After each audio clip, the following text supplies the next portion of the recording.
just drop all those nuggets, Henry? Did he just drop all those nuggets for us? Oh my gosh, was that a mic drop or what? Yeah, lots of great knowledge built on data. Yes, yes. I am Harriet Loney, speaker, trainer, coach, and co-founder of the Kimbrough Success Academy with my colleague here, Henry Pruitt. Come on and greet the people, Henry. Henry Pruitt, happy to be here. Another one of the co-founders of KSA Academy. Yeah, so listen, he was talking about a couple different things, right? Lots of stuff he talked about, 4 main points that he mentioned. But one of the key statements that he mentioned regarding his book was, and we're talking about the wealth choice, right? One of his books, The Wealth Choice. Mm-hmm. One of the key statements that he mentioned was just really jaw-dropping for me and had me really thinking about this, right? He said, man or woman who won't control their finances will not control anything else. So it's really important to know that managing money is key to every other part of our lives. If we can't manage money, what else can we manage? Yeah, and one of the things he asked about in his interview series was, what was your best money move? So Harriet, what was your best money move? You know, there's been a lot of times that I've heard it said about having multiple streams of income. And I believe that was my best money move. And I'm not finished yet, but I think I've heard different people say, having maybe 7 or 8 different streams of income is really good, a good place to start, I guess. Mm-hmm. However, I'm not quite there yet. Definitely want to get into some real estate and some other things, but I am doing much better than I was several years ago. There's lots of things, and we'll get into it a little bit later too, about money that I've learned and I've put into practice and found that, yes, they know what they're talking about. So why not think differently and put some new things into practice, right? Yeah. And for me, one of my best money moves was focusing on getting my first house. When I got out of college, one of my goals was to have a house in 2 years after I got out of college. And that forced me to make some changes in my consumption pattern. I got out of school, I was an engineer working for a major corporation, thought I had lots of money, but I chose to invest a lot of money and save it rather than consume it. Some of my friends gave me a hard time because I was still driving the same car I had in college, but I wanted to get that house. I didn't make it in 2 years because I ended up moving from Kentucky to Jersey, but I made it in 2.5. And building on that allowed me to get my second house and so on. So for me, it was focusing on a goal and making some choices that would be helpful in achieving that goal. And that had to do with mindset. And that was another key point that Kimbrough brought up. Listen, when I think mindset, I think changing your thoughts. What are you thinking about? Learning how to renew your mind, learning how to control your thoughts. Those are things that you can control. There's a lot of things that we can't control, but we can certainly control how we think. We can certainly control what we're thinking about and how, and realize that what you're thinking about on a daily basis, that controls everything else. It really does. I was looking at a quote here by Caroline Leaf, or a statement that she made. The thought you are thinking right now is impacting every one of the 75 to 100 trillion cells of your body at quantum speeds. Can you imagine that? That's how a thought affects our bodies. Mm-hmm. That's how it affects our bodies. And when we think good thoughts, bad thoughts are toxic. I'll say toxic thoughts, right? And then, you have your good, your healthy thoughts. The difference between the two, if I were to use, say, a metaphor, and Dr. Leaf uses a metaphor of the tree. If you think about the branches of a tree, so I think about the tree and what the tree looks like in the wintertime. There's nothing on the tree, right? But some trees, even in the wintertime, they're still pretty strong. They're still pretty sturdy. But there are other trees that they don't get the nutrients, they don't get the water, they don't get the sun. Right. Their branches are weak and they're like twigs that can easily be broken or snapped. And that's how I think of toxic thoughts. They're sparse. They offer poor thinking.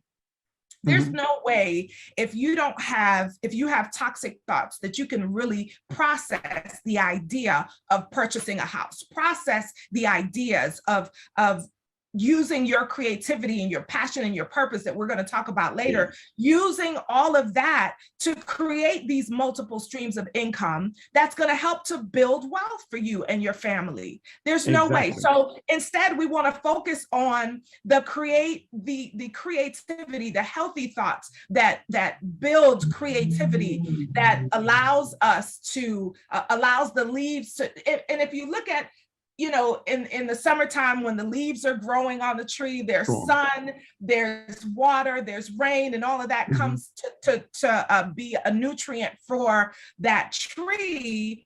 The tree is healthy, right? The tree has green leaves growing. For every good thought, just imagine the green is growing on that tree. There are healthy branches growing on that tree. And so that's what healthy thoughts do for us. They help us to be more creative. We can collaborate. We can influence others, right? When we learn the great things that work, we can influence other people and help other people to grow as well. You touched on several, you bring several things to mind. First one is you have to have a strong belief system and believe in yourself. The other thing that you touched on is you have to get nutrition into your body and ecosystem so that you can grow and flourish. Another thing that you touched on in my mind was the power of surrounding yourself with like-minded people who are going to support you and inspire you to go further. Some people have said you're only as successful as your 5 best friends or your associates.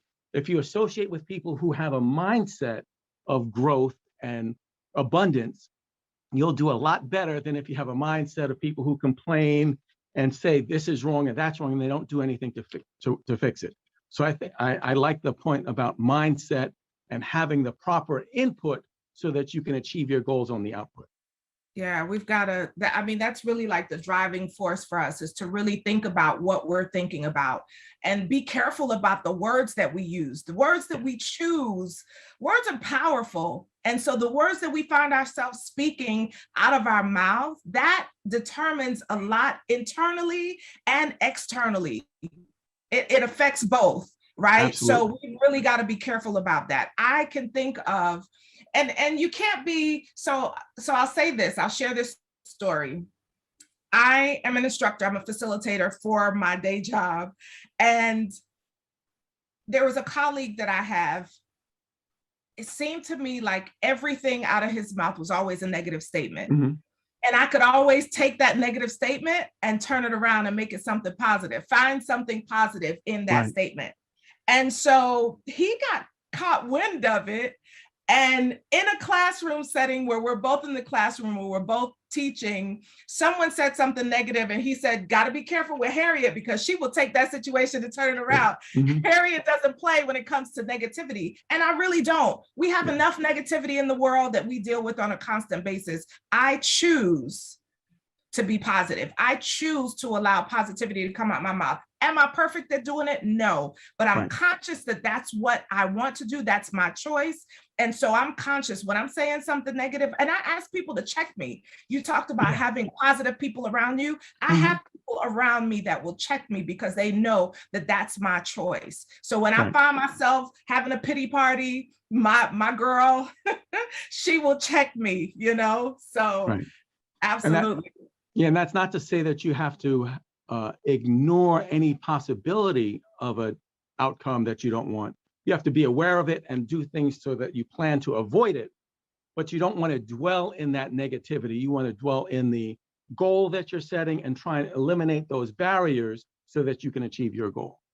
Absolutely. You talked about how buying your first house was a great money move for you. And I think about too, us taking advantage of the many resources that are out there too. There's so many programs that are out there for buying your first house. And there's nothing wrong with taking advantage of those types of things. And I'm really grateful to our organization for KSA pulling resources together to help people, to coach them through the different things and challenges that they might be going through. And that's one of the areas in terms of partnering with different folks to take advantage of those types of things. So there's some people that we partner with that will, help them with different types of resources, college, going to college for free and Right. learning how to do those types of things. And all of that is included in, making the right mindset choices. Right. And that's an excellent entry to the second key point that Kimbro mentioned about finding your purpose and passion. You mentioned about real estate, and over the years, I had my first house. And when you have a house, you have problems. And I want to devote my money to things I want to spend on, not paying repairman. So I ended up learning a lot about being handy. And so doing things with my hands is one of my passions. And that has led me to one of the income streams, which is managing and renovating rental properties. Another passion is trying to drive projects and make things happen. And I was able to take my career in IT and apply that to a third area of interest, which is talent development and training. So I now work at a university. So it's nice when you can take your passion and find a venue that you can earn money based on that passion, because then, as Kimbro said, you're not really working. You're enjoying yourself while making money and bringing value to the universe. Absolutely. And I totally agree with that. I also have found that when you acknowledge and realize what your passion is, it aligns with your purpose. And so it really does become just holistically what you do on a daily basis, like what you do, even if you're not being paid to do it, you just do it naturally because that's what is inside of you to do. It's your innate ability to do whatever that is. And for me, it's coaching, it's encouraging, it's inspiring people. That's what I do. And I love it. I do it every day, all day. Like my husband will be like, "Are you coaching me right now?" Maybe not. I don't know. Yeah. Who's worrying about that? Right. And that touches on another great point. When you're doing something you love, you're willing to invest in it and grow.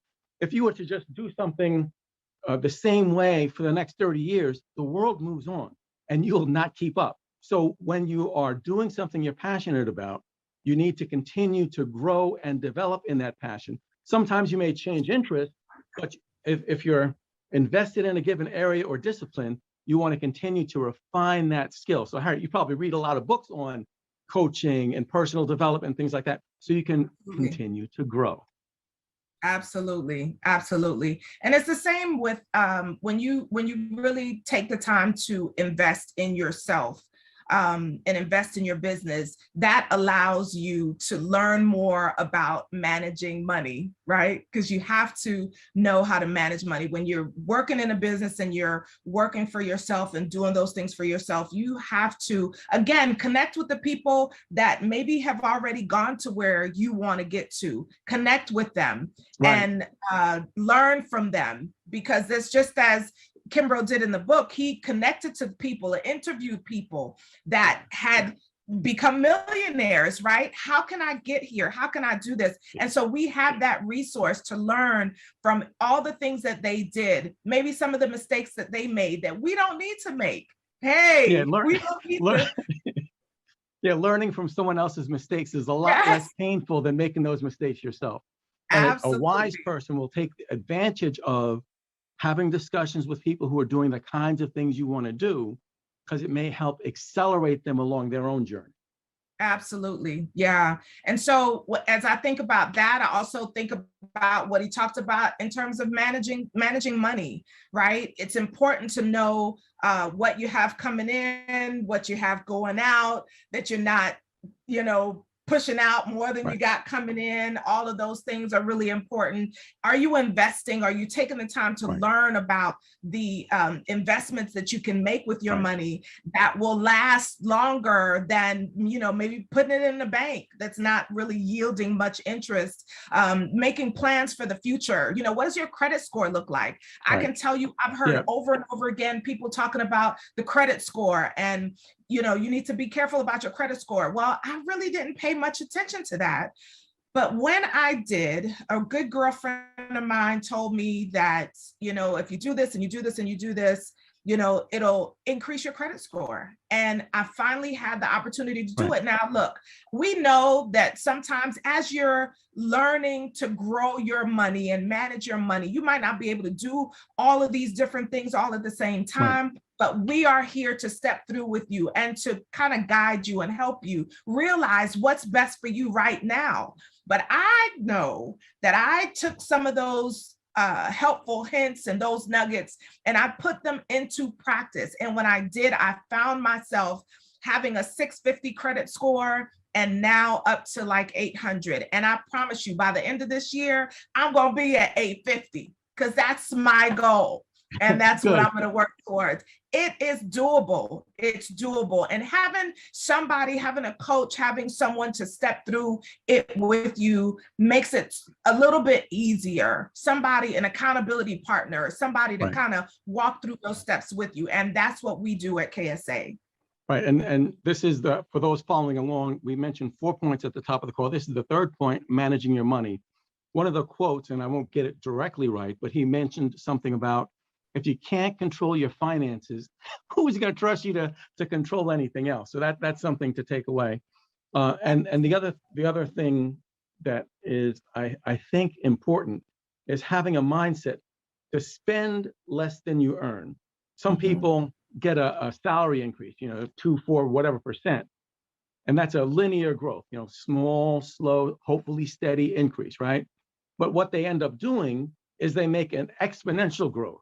I went for engineering school, that's why math terms, but instead of going like this, it goes like this. So instead of 2 or 3% increase in spending, it's a 10 or 20% increase in spending.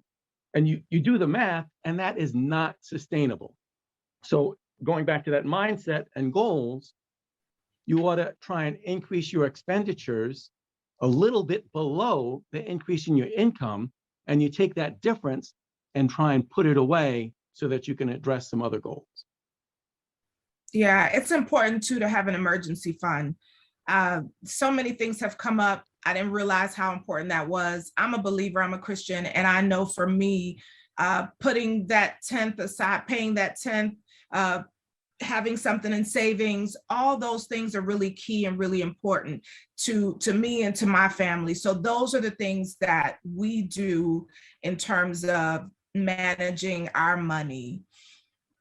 It's just key. It really is having that money set aside so that when you need it in an emergency, you have it. You don't have to borrow any money from anyone. You know that you've taken the time to put these things away and really invest in your future, Yeah, you need to invest in your future and yourself, because when you think about it, this goes to the fourth point.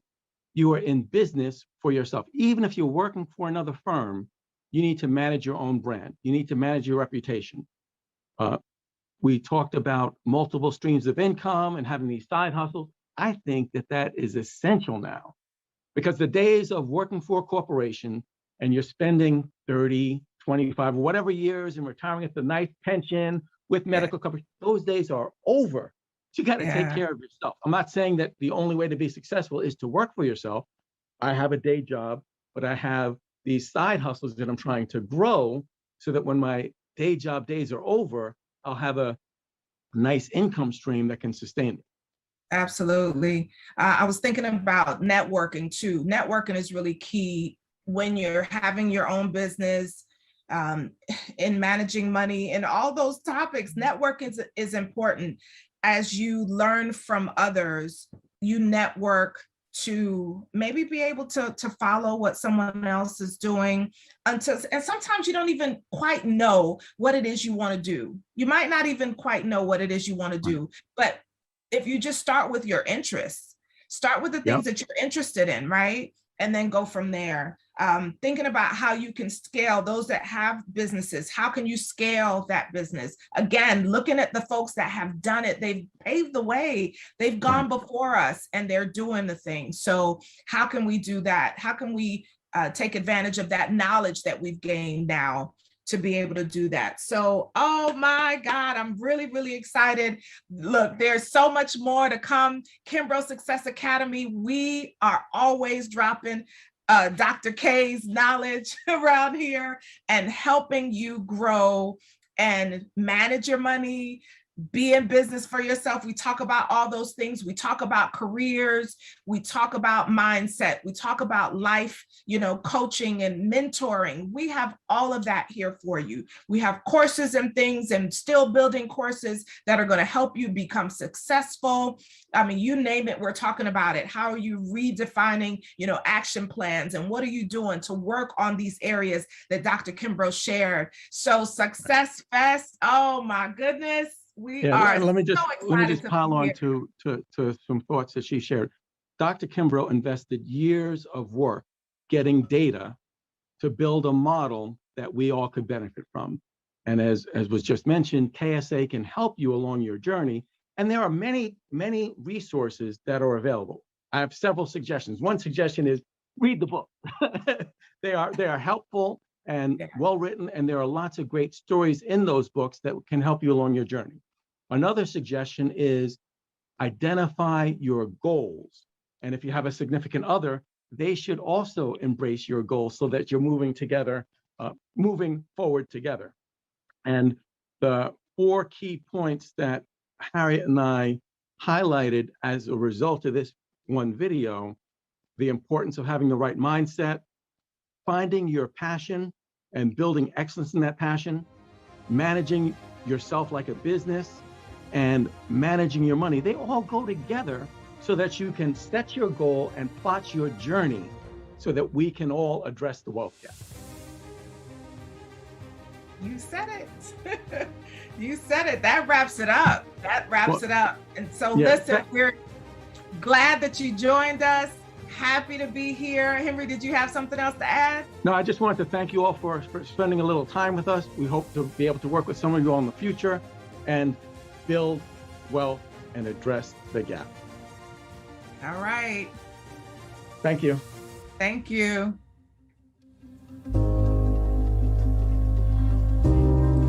The site is called changethebrain.net. This site offers so much information. It's amazing even if you can get through it. But to ensure that you do get through it, it's incorporated with hands-on training. There's a group training.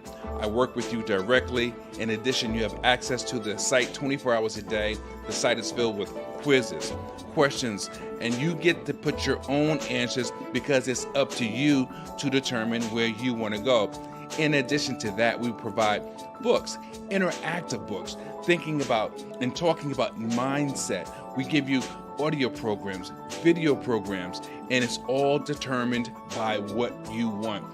So in order to get the most out of the program, just go to Power to Empower Life Changing. I empower and motivate people to move forward from their past to become a better version of themselves. And that is done by coaching, empowerment speaking, writing, and mentoring. I believe that when a person moves forward from their past, that provides a conducive space for growth to occur. I also offer forgiveness coaching, relationship coaching, and self-care advocacy. My goal is to use words to empower and heal. You can schedule a session with me through my website at www.empower. Welcome you to Summerfest 21. I will be talking to you today about thinking like a successful leader. More importantly, how to stop managing and start leading. So, why are you here? To get right down to business, you're here for one or two reasons. You want to become a better leader to further your career, but you don't know how to do it, or you don't have the necessary skills or know where to get those skills. And reason two, you have the title of leader, but don't feel that you have the influence that normally comes along with being a leader. How do I know this? These are the same challenges I see all the time when I talk to visionaries and they face the same kind of problems that I'm talking about now. It's a problem that I have studied for years and I know how to solve them. That reminds me, in case we haven't met, I am Dr. Tommy Nash. Hello. Where do I come in? What do I do? Today, I am a professional speaker and leadership consultant. That means I assist ambitious individuals and other people with acquiring and implementing leadership practices. In other words, I help them better their skills to be effective leaders. Formerly, I was a 25-year career naval officer in charge of training men and women to do exactly what some of the things I'm telling you about today at high-level procedures and securities. By way of introduction, I'm Mississippi born and raised, born in Duck Hill, Mississippi. Really small town, deep family values, as it is in the South. As I said before, I'm a United States naval officer. I'm a world traveler, ship driver, ballistic missile shooter. And the Navy tried for 25 years to get rid of my Mississippi accent, but I was told they didn't do a very good job because they told me I still have it. Now, it's a little bit extra if you want to hear some storytelling. Government contractor, 2006 to 2009, and federal government employee from 2009 to the present. Again, I'm the owner of COGA, which stands for Child of God Always, the nation's #1 leadership development and instructor. I'm an author, the leading edges, leading from the front, back, sides, and top to bottom. I'm a co-author of an anthology, Step into Leadership Greatness. Leadership isn't just a title, it's an international bestseller, by the way. But for over 25 years of naval officer leadership and 15 years of private industry, which equals a 40-year leadership experience, my mission is to help clients identify their goals and how to achieve them. And over those 40 years, I have seen some good and I have seen some bad leadership practices. Some of my services, professional speaker, online course, and leadership training, consulting, and the rest of it listed here, but not all inclusive. And just so you know, I am available, I am ready, and I am willing to help. So I guess you're wondering, where do I come in? Well, first of all, let's get back to you, back to the reason for being here. The first reason that you're here, working on yourself. We will cover strategies that will help leaders become better, more effective leaders. The second reason, determining leadership influence. It's all about the buy-in. That will be covered as well. That's what we're talking about. Well, now, when we're talking about pain points, you know, no two organizations are the same, but they do share commonalities when you're talking about pain points. And that's what you need to remove when you start talking about effective leadership. And some of these pain points are exactly what I do. I remove the pain points. Now, what are some of the pain points that are similar? Well, the #1 reason for people leaving the jobs is bad leadership. You wouldn't have no idea. So what some of the devastating impacts it has. Organizational leadership progression, it should be scaled to growth and clearly define expectation. If you don't define your expectation, they don't know what to achieve to. Pain points continue. Poor communication. I am a firm believer that communication is vital at every stage of leadership. I don't care what it is and who it is, it's vital. Communicate, and communicate some more. Meaningful connection. People are looking to fill voids at the workplace now, especially with the pandemic. And that's a segue into the burnout, stress, and anxiety. With the pandemic, people are burnt out. They're stressed and anxiety. But it's not simply all because of the pandemic. You have workload, or you may have some things going on at home, but those are pain points that need to be removed.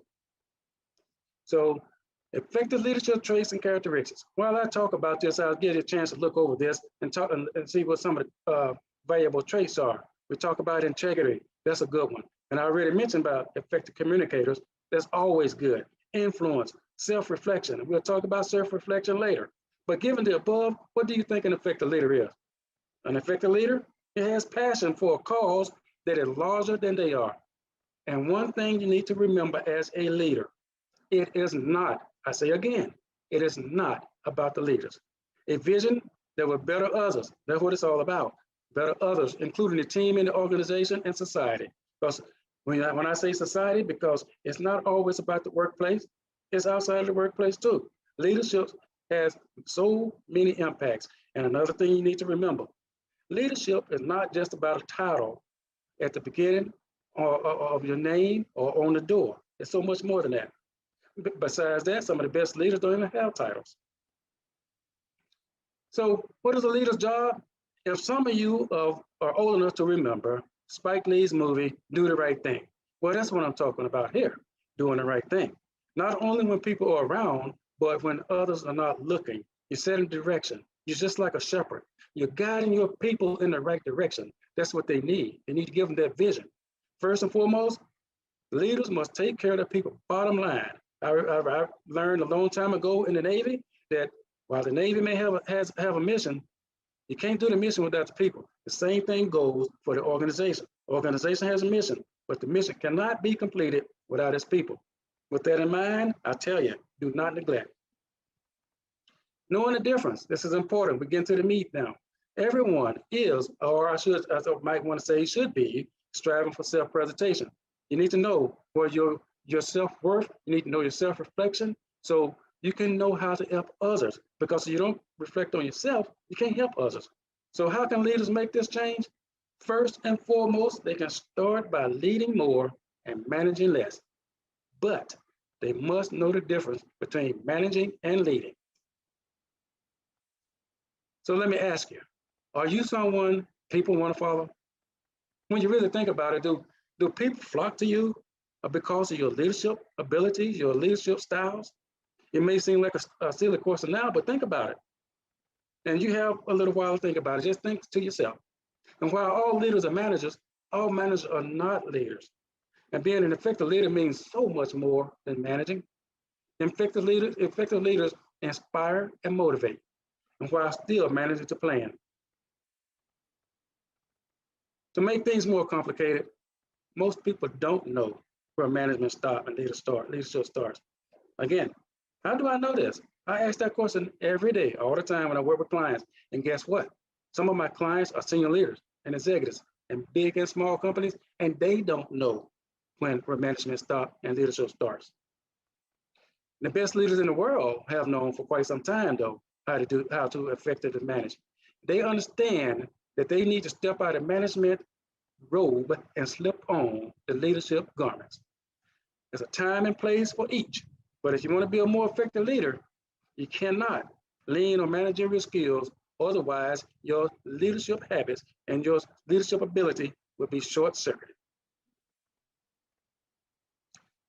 Management, when is it important? Before I go on, don't get me wrong now, management, I'm not saying management is bad. Managers are not bad. Management is good.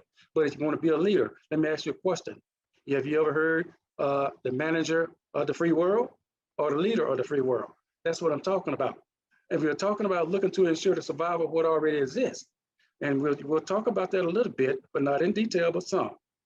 Because management is predictable, it's measurable, and it's repeatable, because they need to predict, control, and manage processes. And again, management is okay. It's a tremendous value, but only as it pertains to the current situation of sustainability.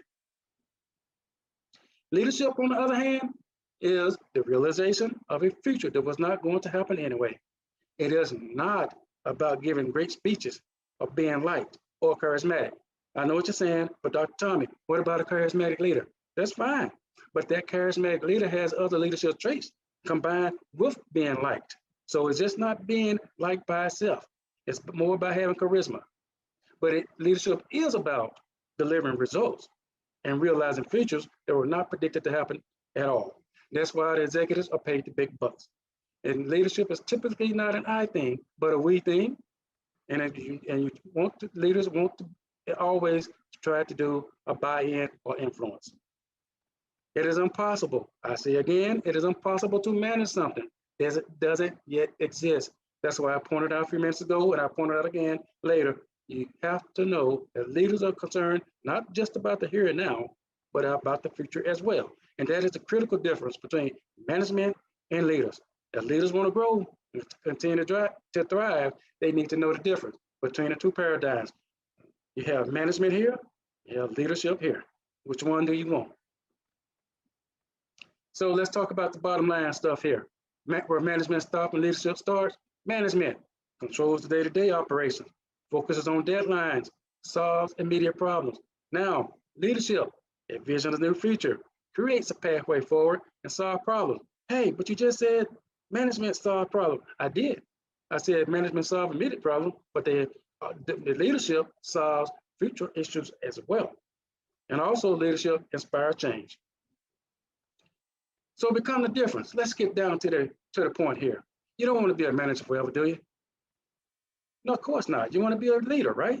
The whole point of having your name on the door is not to say I did it, but it is to say I led a group of people toward a common goal, and we totally crushed it. You want to be a leader because you're working toward the organization goals. You're building your team. You're working them towards your own a similar goal as well. Okay, that's what it's all about. Don't get stuck in management. Now that you have what you're striving to achieve, please avoid some of the similar mistakes that leaders always do. They work hard, diligently to get to where they want to be, and then guess what they do? They let it all slip away by becoming managers again, lost in the chaos. Don't do that. Leaders have the chance to understand effective leadership from all levels, okay? And they understand and apply the principle that leadership is not a title to be given, but a respect and influence to be earned. I'll say that one more time. Leadership is not a title to be given, but a respect and influence to be earned. Without this acceptance, this crucial acceptance, followers and employees will manage to get the job done, but guess what? The leaders will be left out of it. Mindset to think like a leader. How do leaders assess their mindsets? Well, I found a really good method that's worked, and it's called LEAD, L-E-A-D, appropriately. Listen, engage, advise, and demonstrate. Let's talk about that for a second. Listen. Let them voice their concern. Listen to it in its entirety, okay? Do not jump in. Don't assume anything. Don't allow your prior knowledge to cloud your vision. And by all means, don't let your body language show up. Be open to listening. Engage. Repeat what you heard so that they understand that you're listening. Sometimes we tend to show our biases and tilt us one way or another. Don't do that. Repeat what you heard so they can say, hey, the speaker is you're interested in what the speaker is saying, and the situation is there. Advise. If necessary, you must be honest about your ability or inability to comment on the topic. And avoid at all costs, avoid the word should. Why? Because you are here to inform, not to dictate. Demonstrate. All I need to say about that, actions speak louder than words. Can you demonstrate the assistance or skill they need? Should you bring somebody else in? Do they feel like you heard them? By the way, it's not all about the leaders, but the employees and the followers. Become a leader.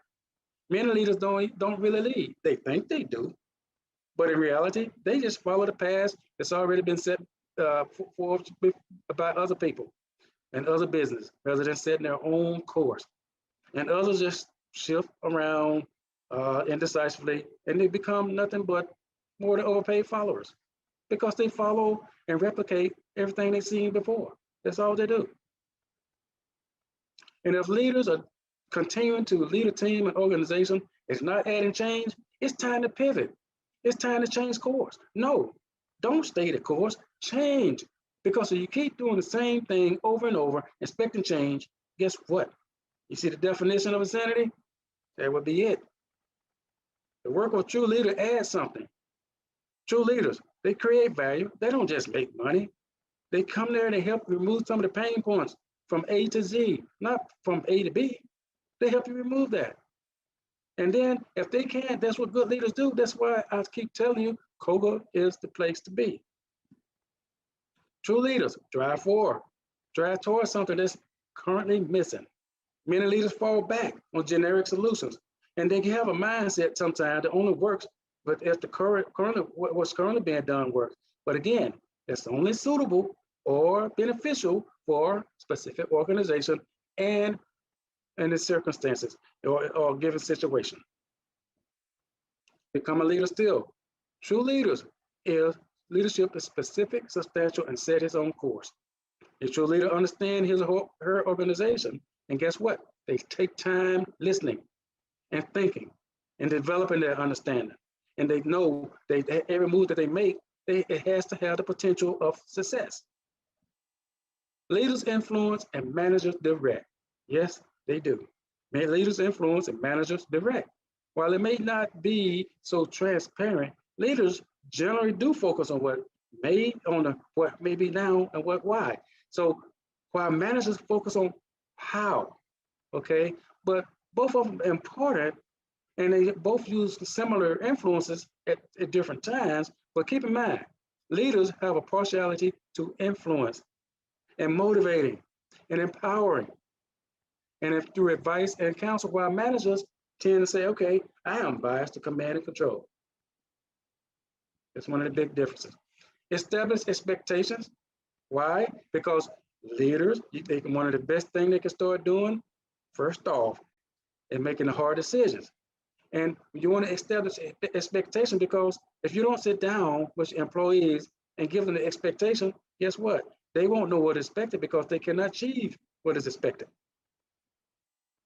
Communicate. I said this once, I'm going to say it again. Communicate, communicate, communicate is key at all levels of leadership, okay?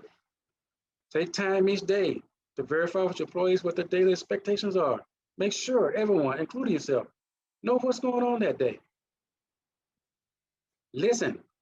And I mean, just don't be the one always doing the talking. Be open to listening. And when I say listen, listen for understanding. Don't let it go in one ear out the other. Listen for understanding. If an employee is meeting expectation, have a private conversation. Why are they struggling? Again, it's not all about the leaders. It's not.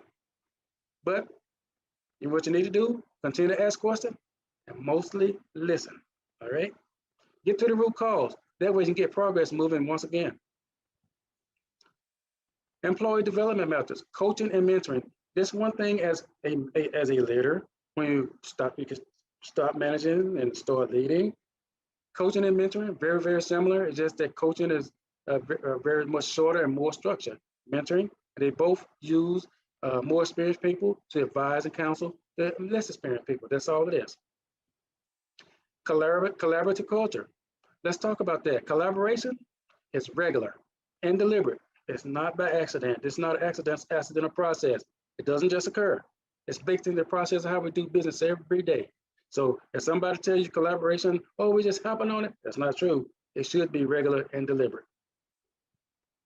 And while we're talking about it, build a collaborative culture, let's talk about this. Invest in technology that brings teams together. Make collaboration a priority. Set the same goals, similar goals. You can't have some of your team members here working on a goal and some of them working on a different goal. You have to have a similar goal, same goal. Help team members build bonds. If you don't, you will have confusion in your ranks. You will have confusion in your team, and you will not be as productive. Make room for remote team members. You know, we've been doing the remote working from home for about a year and a half. Some of us may be getting ready to go back, but you know, you can say that the pandemic taught us a lot. It brought out a lot of exposed items. And you need to, one thing it did bring out that you need to remain in contact with your team, with your team members. How can you do that? Freaking feedback. You know, you don't have to always talk via email. Give them a call. Call them. That shows leadership that no one else would even think about. Call them every now and then. If you don't want to call them, send them an email, but not to the group. Just send them an individual email. Trustworthy and accountable. Employees aren't the only one with expectation. We expect leaders to be that beacon, that beam, that spotlight that everybody looking to for leadership. And they must live up to the employees' expectation and their own. Because I say that because of self-reflection. They must remove that plank from their own eye before attempting to remove the splinter from somebody else's. Know your craft. And if they don't know the craft, leaders will be exposed. Be mindful, okay? Leaders are human. Leaders are human, and they will make mistakes. But they must be accountable, but they still will make mistakes. But what they must do, take those mistakes and make something positive out of them, okay? Openness to innovative ideas. Again, employees are on the front line. They don't see everything that goes up to the leaders, but they see a lot of it. And so you got to let them know what's happening. And they have a purpose there. Again, the organization have a mission, but guess what? It cannot complete without the employees. And listen to the employees. I will tell you from self-experience here that some of the best ideas are generated from the middle ranks and at the lower tier. And I can tell you, they always come up with great ideas. Listen to them. Empower employees. Give employees every opportunity to better themselves. Send them, if you have the budget for it, send them to training. And then when they come back, ask them to report what they learned. And then you can try to implement it. You know why? Iron sharpen iron. You can increase their productivity. Okay, help your employees set personal goals and then help them achieve them. Show them that you trust them. Trust is always talked about as the bedrock of a company's success, but they look at it in terms of customer service. But I would beg to differ and tell you that it should be that trust should be built among all your team members or your organization, because if you don't, you have that lack of trust, you're going to have lack of productivity. Support. Don't simply talk about it, be about it. Leaders, you have specialized training. You started somewhere. Some of them don't act like it, but they started somewhere, okay? They must remember that, and they must have an open door policy. Let them know. Let the employees know your resource if they need something, if they draw on when they're stuck or need assistance. Come to you, come to the leaders, you can help them out. That's what it's all about. Be an example, but I like to say be the example, because you let employees see your work. Don't just go in your office and talk through email or Skype or whatever communication means you have. Get out, get about, get out and get about. Engage with the employees and share goals and let them know how things are going. Then they'd be more willing to come back and report to you that you let them know some of their ideas. Be the coach. One thing the great coaches do, find the strength of their athletes and put them in the best position to win or to shine. Teach them to fish, okay? Teach them to fish, and then evaluate your employees and discover their strengths. And you know what? If you teach them to fish, then you have a fisherman. Give them every opportunity to excel. Get them out of the stands and into the game. Let me tell you, leadership is not easy. I would say that up front. Leadership isn't easy, but it can have benefits that improve leaders' lives and employees' lives, an organization, workplace. Morale, higher staff retention, a whole litany of items will be benefited from great leadership. And the whole thing of it, it would be a satisfying job. So in summary, what did we talk about? What was discussed here? I said, while you're here, as you know the difference, don't get stuck in management, become the difference. Mindset, to think like a leader, become a leader. And as we talked about the expectations, which include communicate, empowerment, listening, and setting the example. So I want to thank you for your time. And one more time, who benefits from effective leaders and effective leadership? Organizations, communities, individuals, families. In essence, everyone benefits. Everyone benefits, because it's not just a workplace thing here. It's a family thing and a community thing. That's what it is. Again, you are here by purpose, not by circumstance. Let us work together and ensure immediate improvements in your lives. Koga leads the way. Here's my contact information. I am still Dr. Tommy Nash. Here's my LinkedIn information, my email, Facebook information as well. And if you're interested, there's my online course, Leadership Intelligence Creates Leadership Champions. And as I spoke to before, Koga, the nation's #1 leadership instructor. That information at the bottom of the screen here. That's my website. And again, if you want one of my books, the book patch in Amazon, that's where you can find the leading edges, leading from the front, back, sides, and top to bottom. And the co-author anthology as well, Step into Leadership Greatness. As again, that's a bestseller. I thank you sincerely for listening to me. Thank you so much. And I don't think I have anything else for you, but if I do, I feel free to reach out to me. Thank you very much.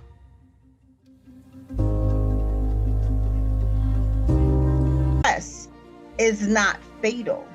Success is all about the courage to continue. Ladies and gentlemen, welcome to 5 Steps to Success Masterclass. I am here to present to you a system that works. First, let me ask you, does anyone have the time? What time is it, sir? 3:45? Thank you so much. Everyone, please take note of the time. So we're talking about time here. What about time? Time is not for sale. No, it is not. Time is not anything that you can buy back, not even for $1, not even for a penny. Time is precious, like a precious gem. Time, guess what? Remember the time. Let me ask you something. Do you mind if I take you for a little ride? Yes, everybody likes rides. Yes. So we're going to take a ride, but the ride will be at the amusement park. The ride that we will be going on is a roller coaster, right? So everybody, let's move forward towards taking this ride. So this ride that we go on, again, like I said, it is a roller coaster. And most times when you go to the amusement park, the roller coaster is the longest line at the park, right? So you're standing there for what seems like hours, not seems, but really is long hours to get on this ride. So as the ride approaches, I want you to make note before we get on this ride that when you get in, you buckle your seatbelt, the attendant will close the bar, the safety bar, for you to sit and be safe. So now that we are all buckled in, everybody make sure you're buckled in. Buckle in, hold on to that bar for safety, and let's go on this roller coaster ride. So as you ascend to the top, you're thinking, yes, this is fun. We're gliding. We are in bliss. We are going, thinking happy thoughts. But then when you get to the top, what happens is that you take a deep drop. As you take a deep drop, you're saying, oh my goodness, what is going on here? Everything is going really fast. I feel uncomfortable. So yes, I'm feeling uncomfortable. Could somebody please stop this ride? Oh my God. Can somebody hear me, please? Can you slow down and stop this ride? And you're twisting and turning and twisting. And as the ride is coming to a close and you are slowing down and you're touching yourself to see if you're still okay. Yes, you're still okay. You are still okay. The ride comes to a close. The attendant comes to the car to lift the safety bar. The safety bar is lifted. Guess what? Again, you're touching yourself to feel that you are okay. You are okay. You will exit the ride. You will exit the ride still feeling safe. So imagine life. Imagine life as if the experience was exactly like this roller coaster ride. You were going up slowly with a blissful ride and everyone's laughing, right? And then you got to the top, and you took a deep dive. That deep dive was an experience, a traumatic experience in your life, and it twists. The ride will twist. The ride then turned. The ride flipped and went all different directions, and you were starting to become uncomfortable. You were starting to doubt. You were starting to fear. You were You were upset because you were uncomfortable. It's like, where am I? Why am I here? This is not anything that I like. I did not sign up for this. So imagine life. How do you feel? How do you feel right now? You just experienced traumatic experiences. It was a bit scary, right?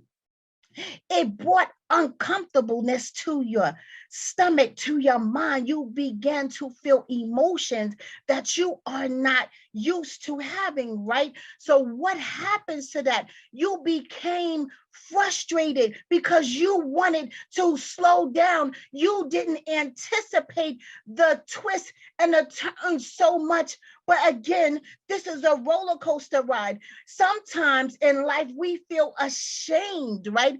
We feel ashamed and we are too afraid to tell anybody about our experience because we don't want anyone to look at us like we are incompetent or to say, oh, what's wrong with you, right? So then you may go through feelings of depressions because you start to isolate yourself and not become friendly with anyone anymore. And you're thinking everyone is doing something to you, but honestly, you are doing something to yourself because you are experiencing thoughts which are giving you emotions that you are uncomfortable with and you are unable to cope with them at this present time. So you are embarrassed.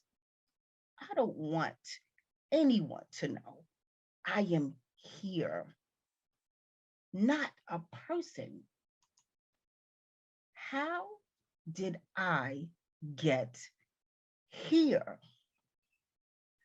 In life, we go through trials, tribulations. We go through events of horror, uncomfortable terror, and periods of uncomfortability that take us to the place where we think we are in sinking sand.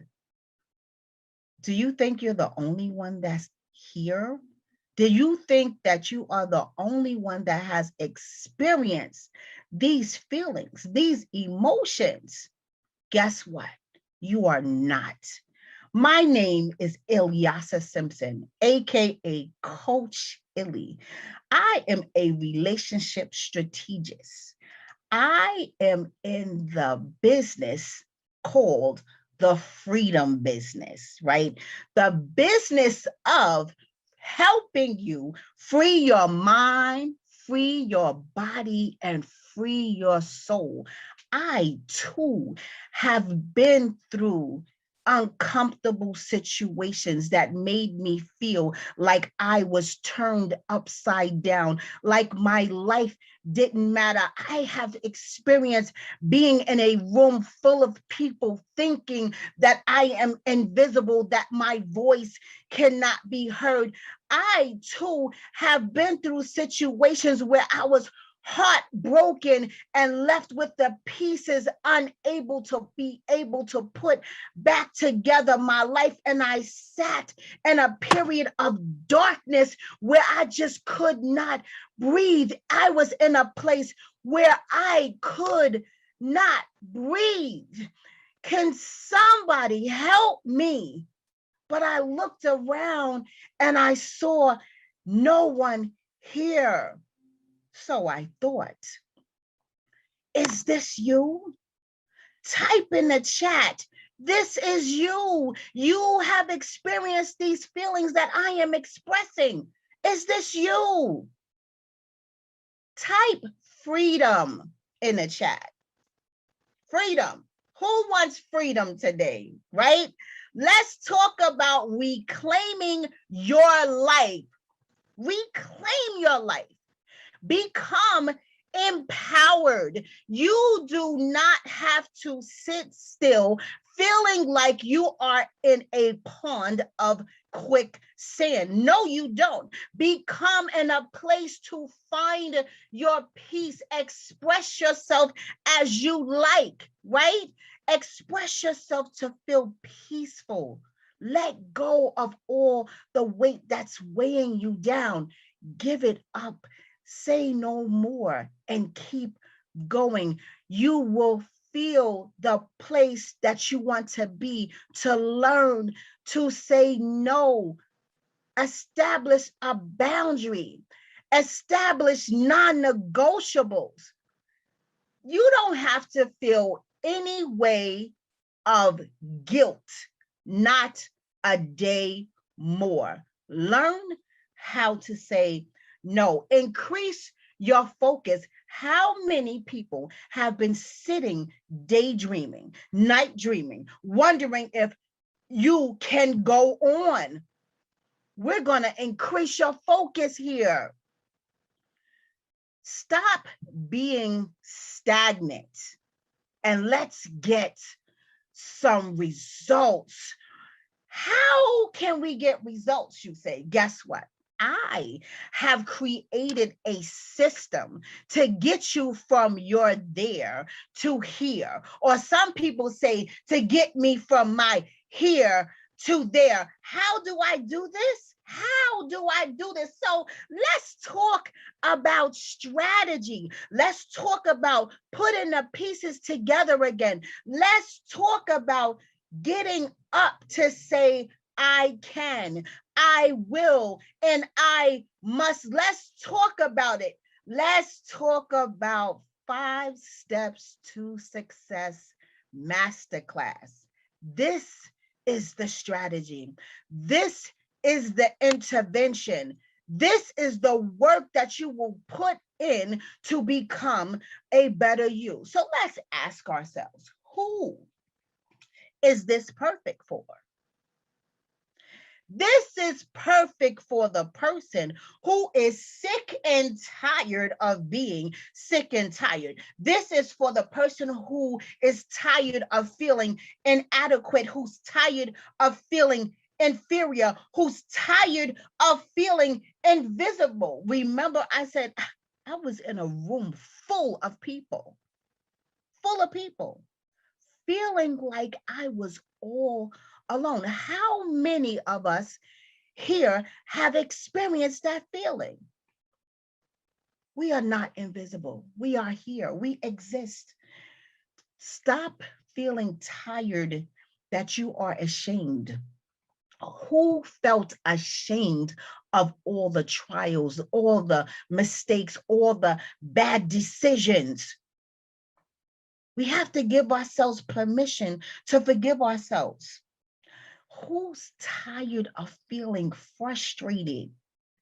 Who is tired of feeling hopeless and helpless? So if this is you, remember time?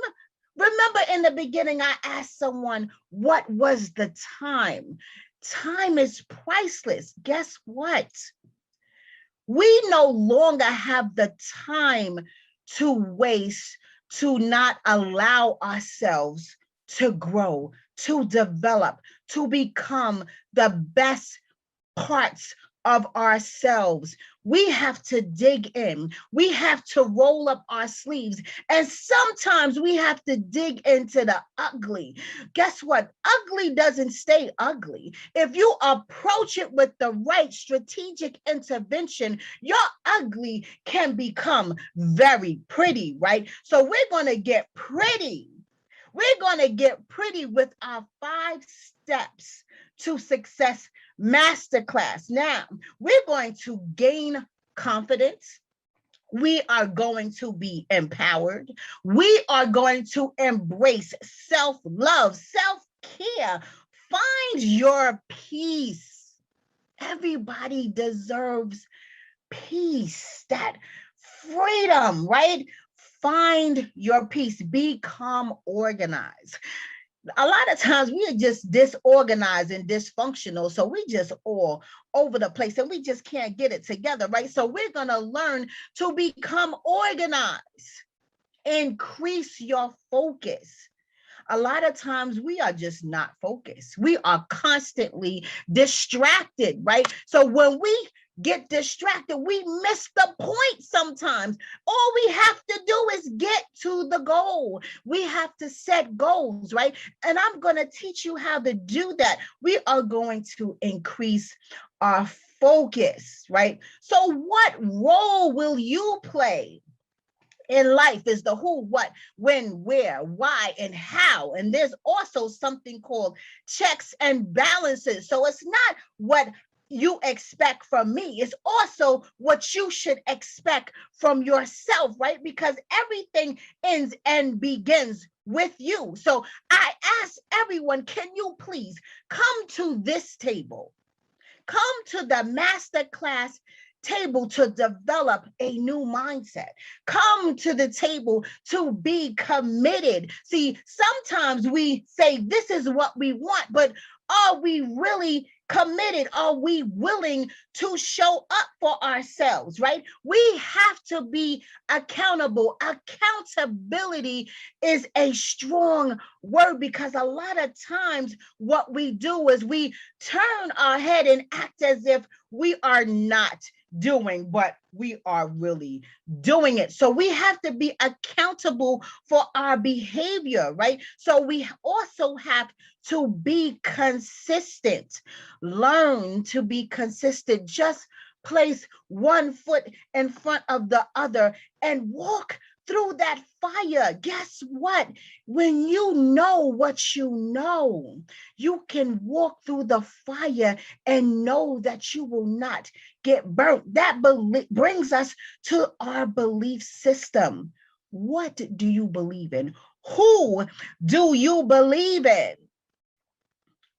Do you believe in yourself, or are you waiting for someone else to believe in you and then give you the accolades? Guess what?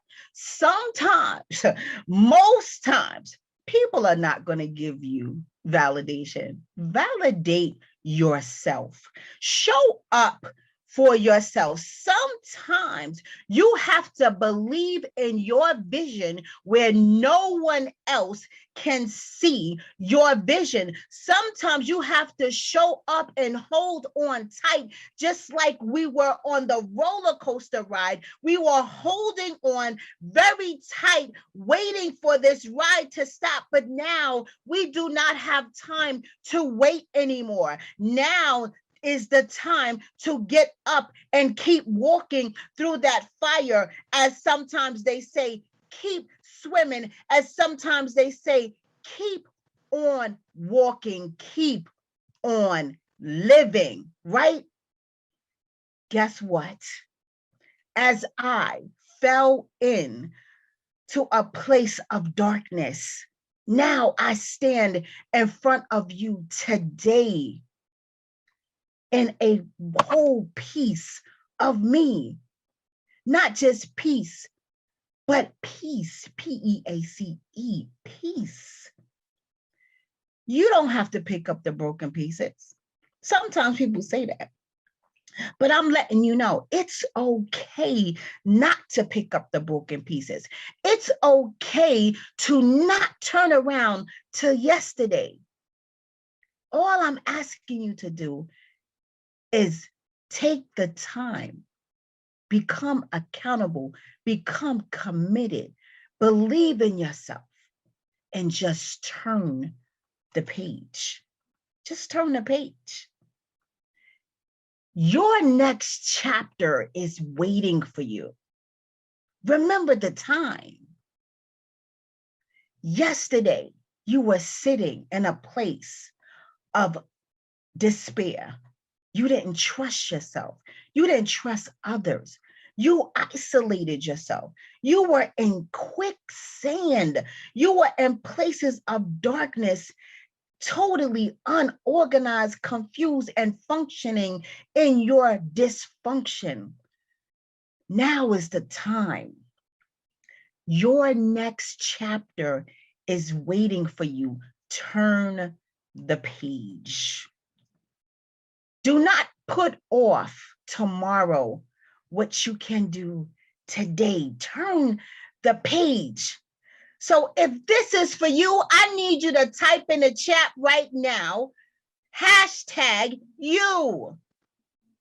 this is for you, because this was for me. I couldn't find myself. But I said, no more. No more will I feel that I need to be by myself. No more do I need to be validated. No more will I sit in spaces of darkness. No more. I have to stand up to fight for me. I have win in me. If motivation does not show up for you, you have to show up for you. So if this is for you, 5 Steps to Success Masterclass is your answer. Allow this to be your answer. Remember the time. So who is next, right? Who's next? So get started today. I am Ilyasa Simpson, and I thank each and every one of you for stopping by to hear my system that is waiting for you to start today. Make today the end to your yesterday life and the beginning to your new life. You deserve it. It's all about your win. Thank you so much. I am Ilyasa Simpson, Coach Illy, the relationship strategist.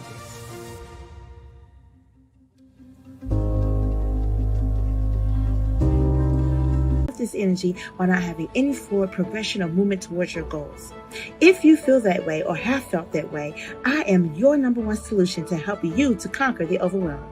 My name is Leslie Lattimore Lorfields, and I am the CEO and founder of Girl Organize That Life, a unique coaching productivity program designed just for you.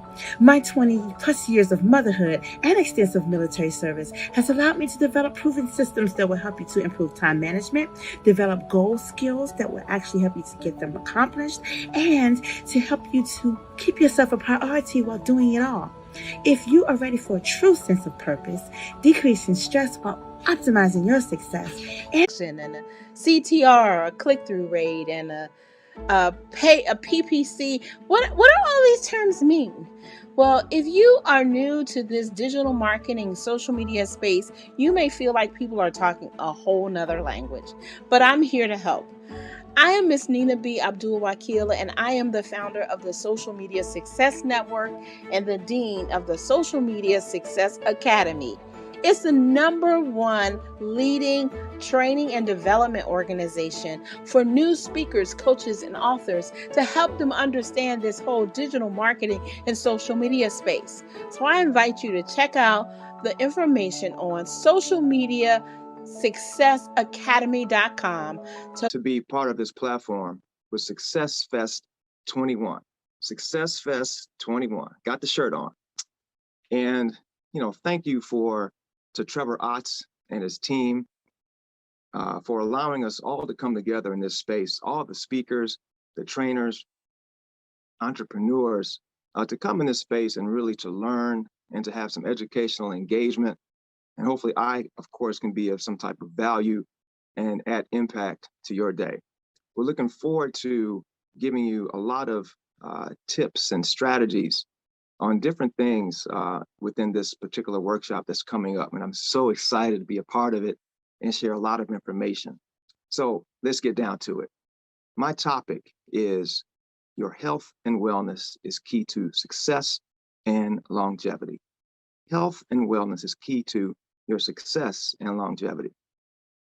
Who thinks that's a good topic, especially in today's dynamics? So, how many of you out there are ready to improve your overall health? How about those health goals? How are they looking?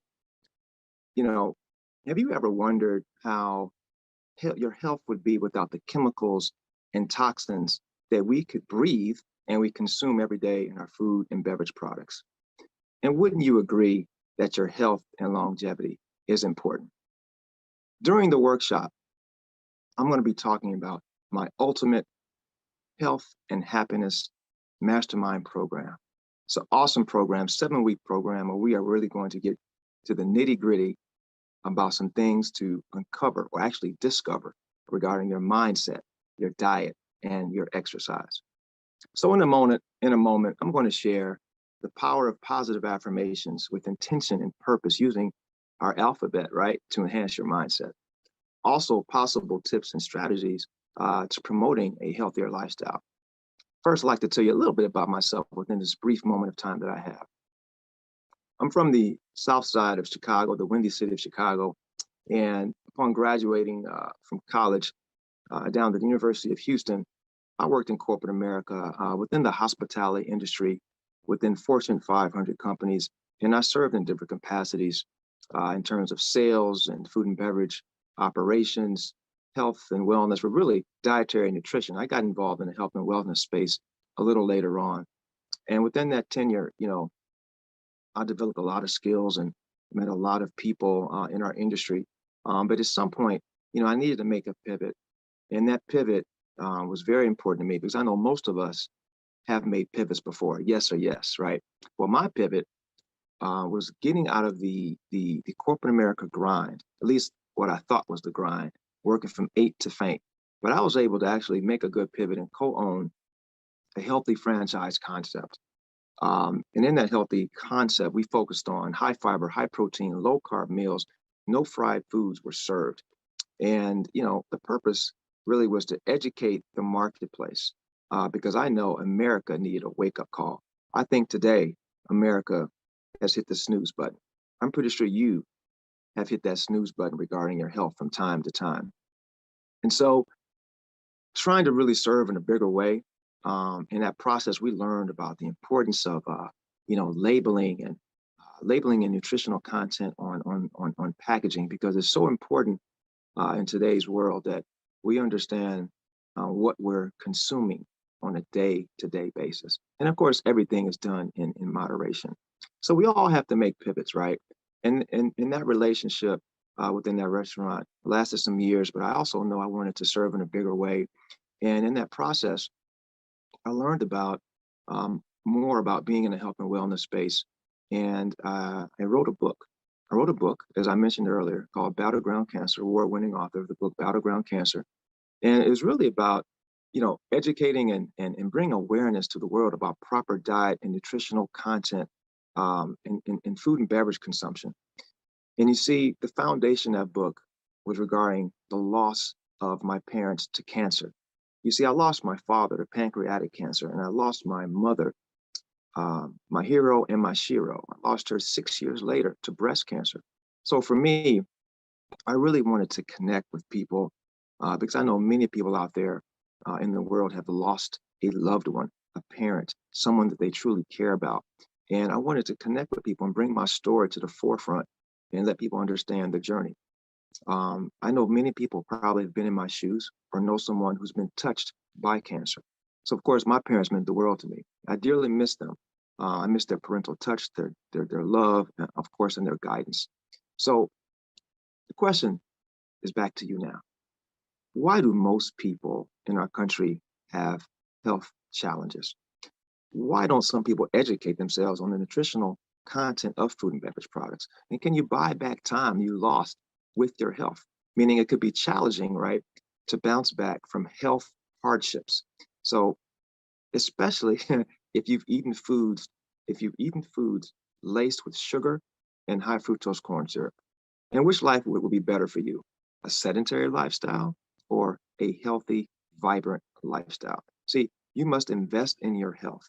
You must show up for your well-being, and success.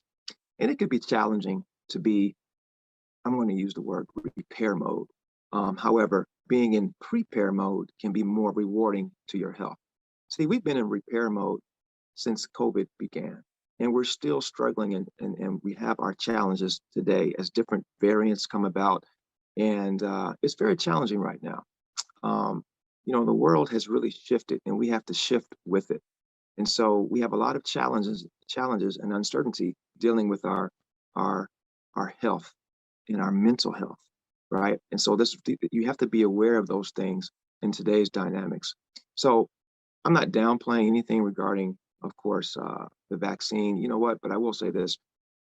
I wish the medical and scientific community can find a cure, for cancer, for AIDS, even the common cold.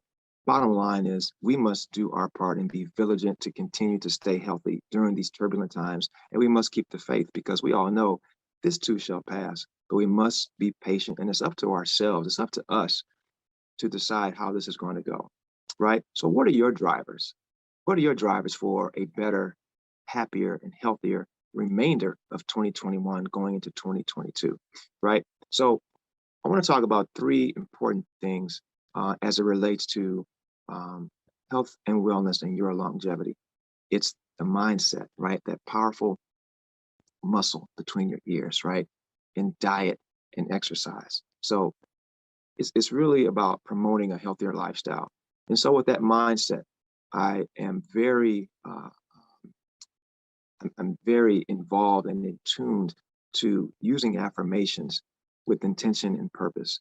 So regarding mindset, these are very, I like to use different, of course, affirmations. And so it's very important that you stay in tune to that. I will say this, we can't wish our way back to better health, right? We need more of a backbone, not a wishbone. We need more of a backbone, not a wishbone. So regarding the mindset, I like to use alphabet. So I want you to close your eyes if you can, or just work with me. You ready? Here we go. We want to say these things with intention, and purpose. I am able, I am blessed, and I am chosen, and I am delivered, and I am exceedingly prosperous. I am exceedingly prosperous. I am fearless. I am guided. My favorite, I am healthy, and I am healed. We can go down the list. I am a new beginning. I am an overcomer. I am protected. I am qualified. Right? You use these affirmations with intention and purpose, and they can go a long, long, long way. But more importantly, regarding the mindset, also keep in mind to have an attitude of gratitude. An attitude of gratitude. I have a gratitude journal, that it's around here somewhere. I keep it around to journal and do certain things to keep me going throughout my morning, afternoon, and night.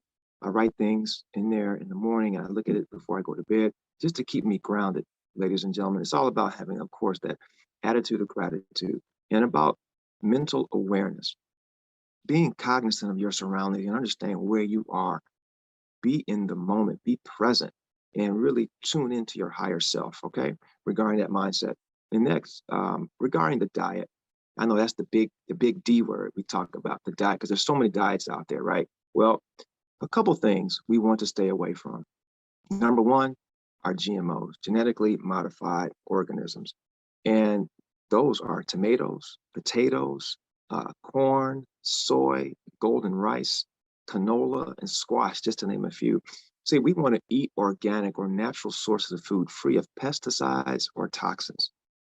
Next, you got to be mindful of the bigger term that's really invisible to the eye, of course, which is high fructose corn syrup and nitrates and nitrates. So anyway, I don't want to get too scientific on you, but I will say these compounds, right, serve no nutritional purpose or value, and they're used in the production, processing, and preservation of all the products we consume. So high fructose corn syrup can destroy our bodies and our metabolisms. It's linked to diabetes, obesity, and heart disease, right? And it's been known to drive inflammation, which is associated with an increased risk of cancer. So you have to understand that it's very important regarding that diet that you keep it tight. You keep it tight. You stay away from certain things, and we want to start eating clean and green. I know you all heard the term, eat clean and green. Another good source of working on a diet is drinking more water. I prefer alkaline water and teas. Most teas eradicate the toxins that are within your body. They serve as an antioxidant. You can drink black tea, green tea, red tea, white tea. I enjoy even putting moringa in my smoothie, right? And sea moss, which also really boost your immune system. Moringa and sea moss boost your immune system. So the next thing is really really simple, but it can be challenging for most people. It's about the exercise, and there's a lot of studies out there that indicate 20 to 30, maybe 20 to 40 minutes each day will improve your blood flow, will release endorphins, and exercise is so important that we have to do it each and every day. I'm also a tennis coach. I enjoy cardio interval training. I enjoy jogging. I enjoy just living that active, vibrant lifestyle. And sometimes it may be challenging for people, especially in today's standards, right? Because the gyms were all closed last year. So you have to be able to maybe use what you have in your home and create your own home gym. Use your body weight. You don't even necessarily need dumbbells, right? You want to be able to use your own body weight and do different basic calisthenics just to keep you going. So mindset, diet, and exercise. Those are 3 steps to really elevate your well-being. And see, ladies and gentlemen, my purpose really is to empower people to manage their mental, physical, and spiritual well-being, to enhance proper dietary, nutritional standards, right? To educate one consumer at a time, and to really transform their unhealthy choices into a vibrant lifestyle. I'm here to serve and really to enhance your journey.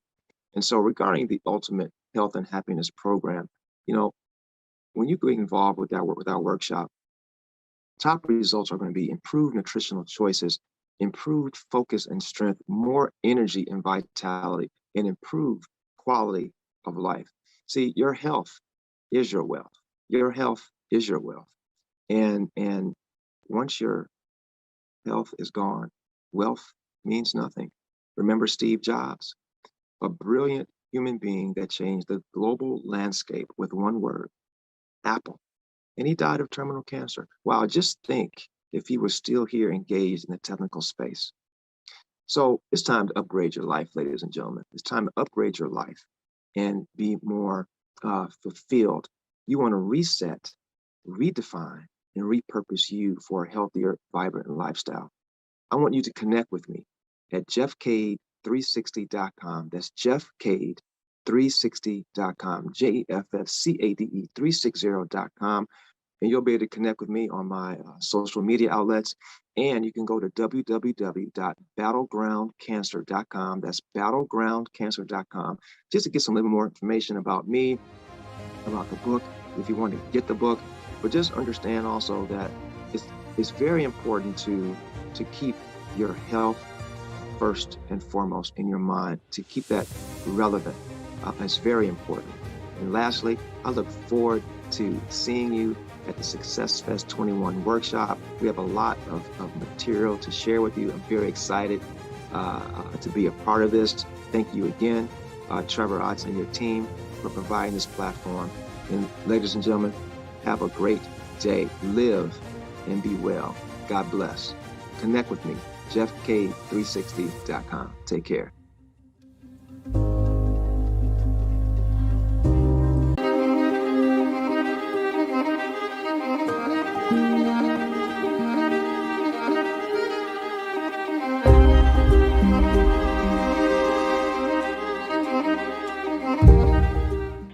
It was a Saturday morning, I would say about 8 or 8:30 or so, and I felt like I heard a stampede. And I know I wasn't dreaming, because it was actually a stampede of my many children in my home, ranging from age 21 to 6, all coming at me at the same time, bum rushing me. Mommy, mommy, mommy, I need. Turn on Paw Patrol, turn on SpongeBob. I need help with my basketball jersey. I have to go to basketball camp. And on the one Saturday, I think I can sleep in. Also, at the same time, the phone starts ringing and dinging. The computer starts pinging. And at this point, my mind is completely racing. And I said, the off chance that I could sleep in on a Saturday, and this is how my day is going to go. Some people would consider 8 or 8:30 early. Some people would consider it late. Military people would consider it late, because usually by 9 o'clock, We have completed items that takes a person a whole entire day to do. But in this case, on this Saturday, I consider it to be very early and disturbing my peace. So why am I saying that to you? I'm pretty sure that this is typical in many households. There's a whole bunch of distraction and things going on. And though it may not be as many children as I have, we all have that thing that's called busy, fast paced. And as a mom of 12, yes, 12 children, while serving on active duty as a senior officer, alongside of my husband, who is also a senior officer, we can certainly appreciate what it is to be busy, what it is to understand chaos, what it is to feel like you have so many things going on at one time, and how are you going to direct yourself? And so in that, I'm specifically talking to moms and mompreneurs who are managing husbands, careers, families, businesses, and things of that nature. However, some of the ideals that I will share with you today will apply to anyone's life in any aspect of their life. And let me say this, if we decide to have a laser-focused methodology in maintaining order and discipline, we're bound to have the success that's going to propel us to the next level. And let's be clear about something else. We are not always going to be motivated. However, we should always strive to be disciplined. And what does that mean? When we have something that we have to do it even when we don't feel like it, if we're tired, and sometimes when we feel like we're overwhelmed. And so today we're going to talk about those things. My name is Leslie Lattimore Lorfields, affectionately known as L3 to many.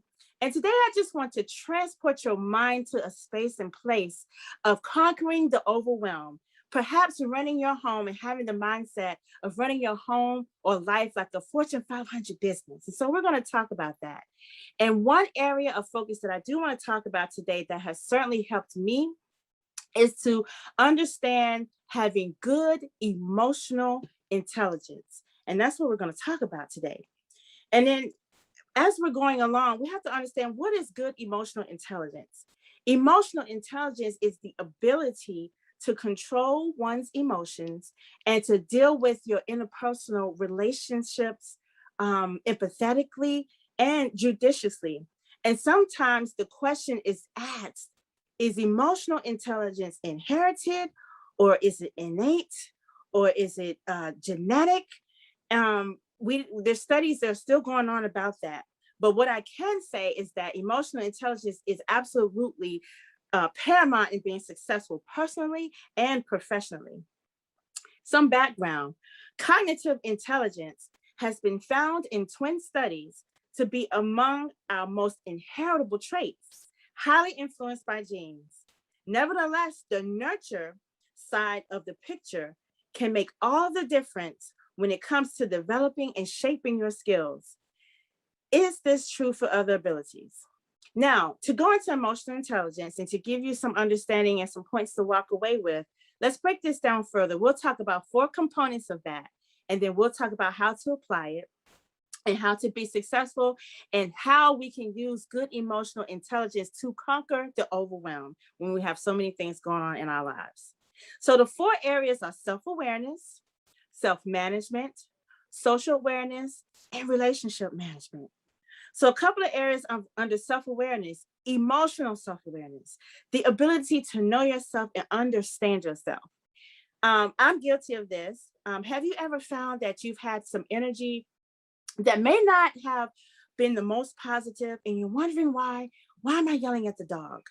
Well, it's because you had something that happened maybe a day ago or a week ago that you quite haven't dealt with, right?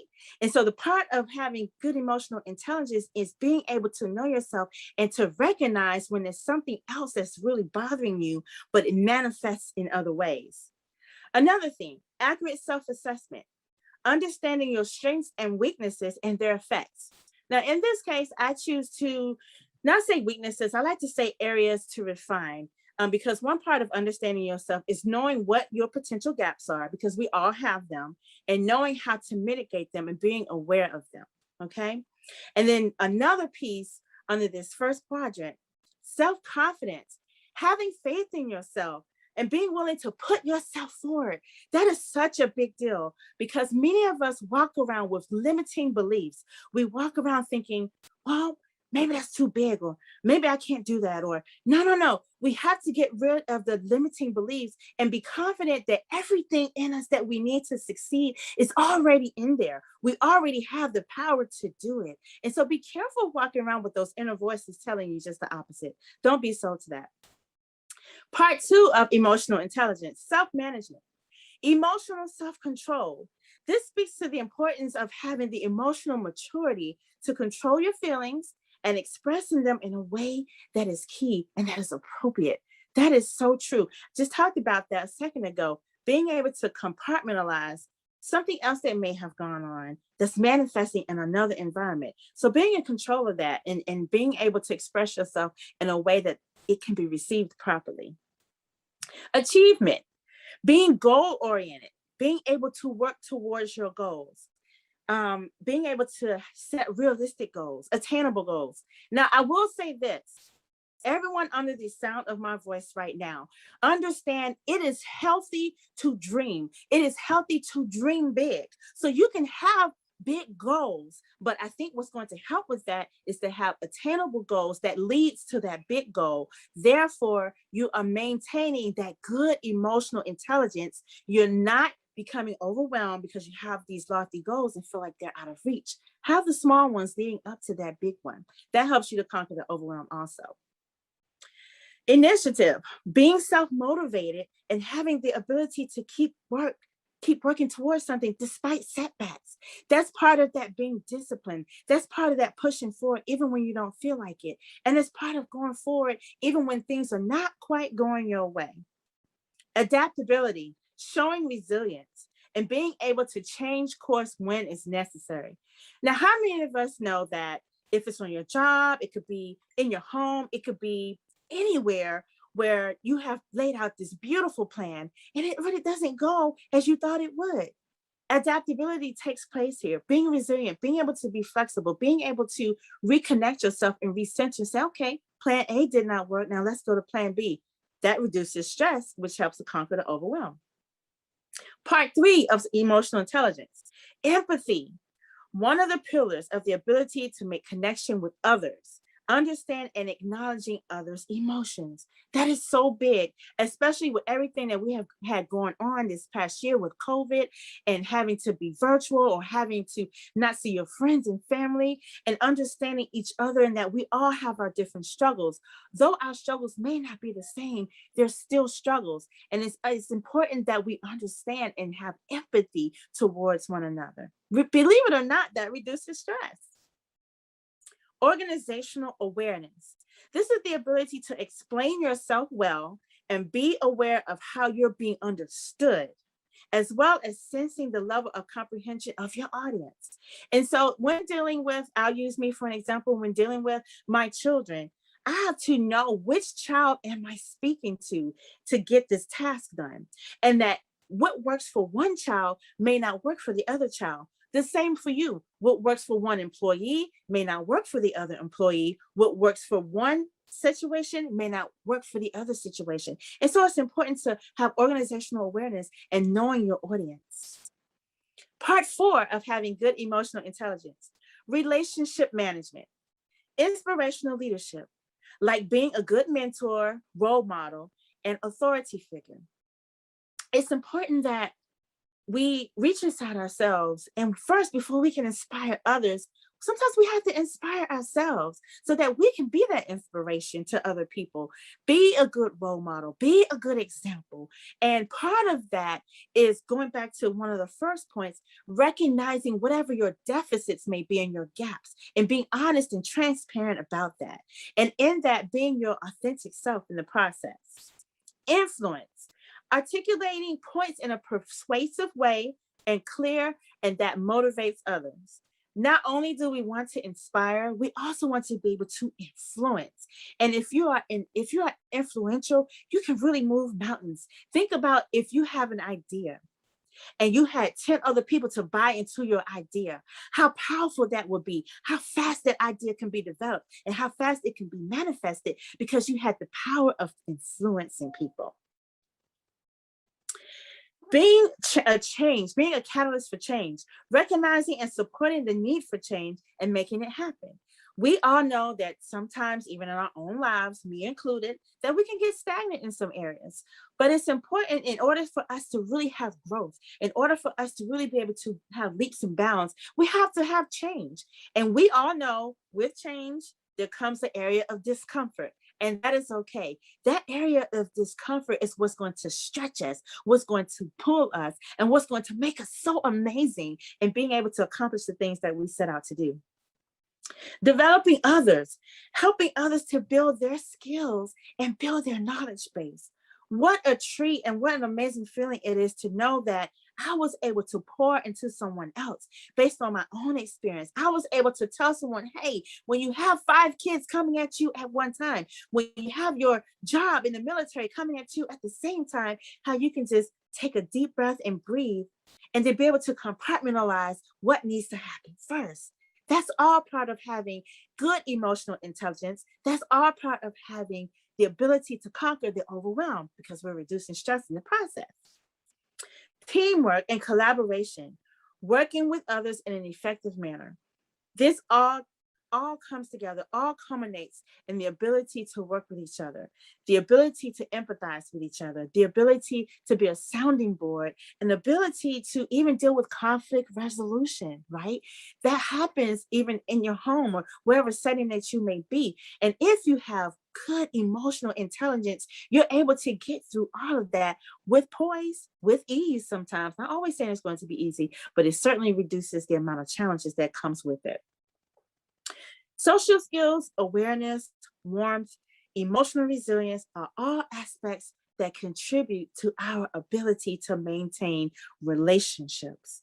Over and over again, studies show that the degree of our connection with others contribute to overall happiness.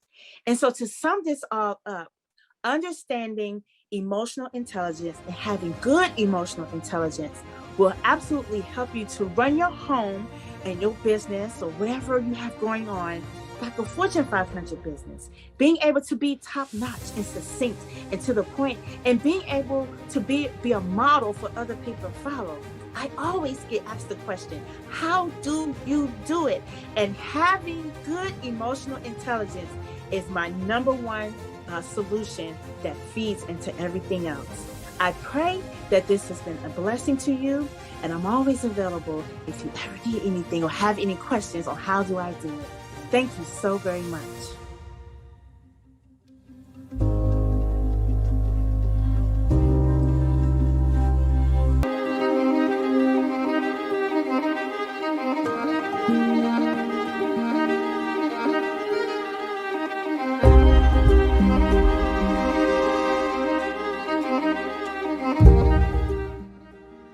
Hello, everyone.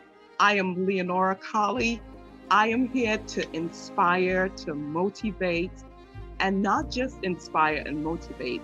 I'm here to give you a nudge, to pull you from the place where you are at to a place of becoming active and really getting up and moving to where you're supposed to be.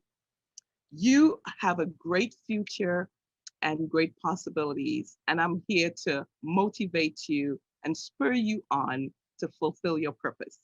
So today I want to talk with you in this workshop session on how to maximize your potential. Yes, you were born with great potentialities, with great giftings, and you must fulfill your purpose. You must maximize that purpose.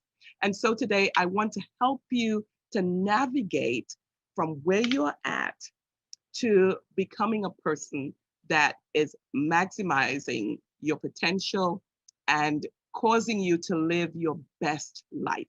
Your best life is awaiting you, and you need to get up from where you are, get up from that place of stagnation, get up from that place of dormancy, and arise to fulfill your purpose and maximize your potential. So I hope you have your pens, pencils, notepads, iPads, whatever electronic device you might want to use, to take some notes and to really commit to changing your life. My friend, the change that you so desire, the change that you are hungry for, the change that you're thirsty for, can only come when you rise up and make that shift. And I'm here today as your coach to encourage you and to give you the tools, to give you a toolkit that you can use to move into that next place in order to maximize your potential.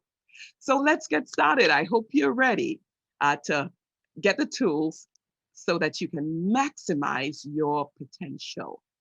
And so when we talk about maximizing potential, the first thing that we need to look at, and the first thing we need to uncover when we talk about maximizing potential, is looking at self-discovery. Self-discovery is looking within you.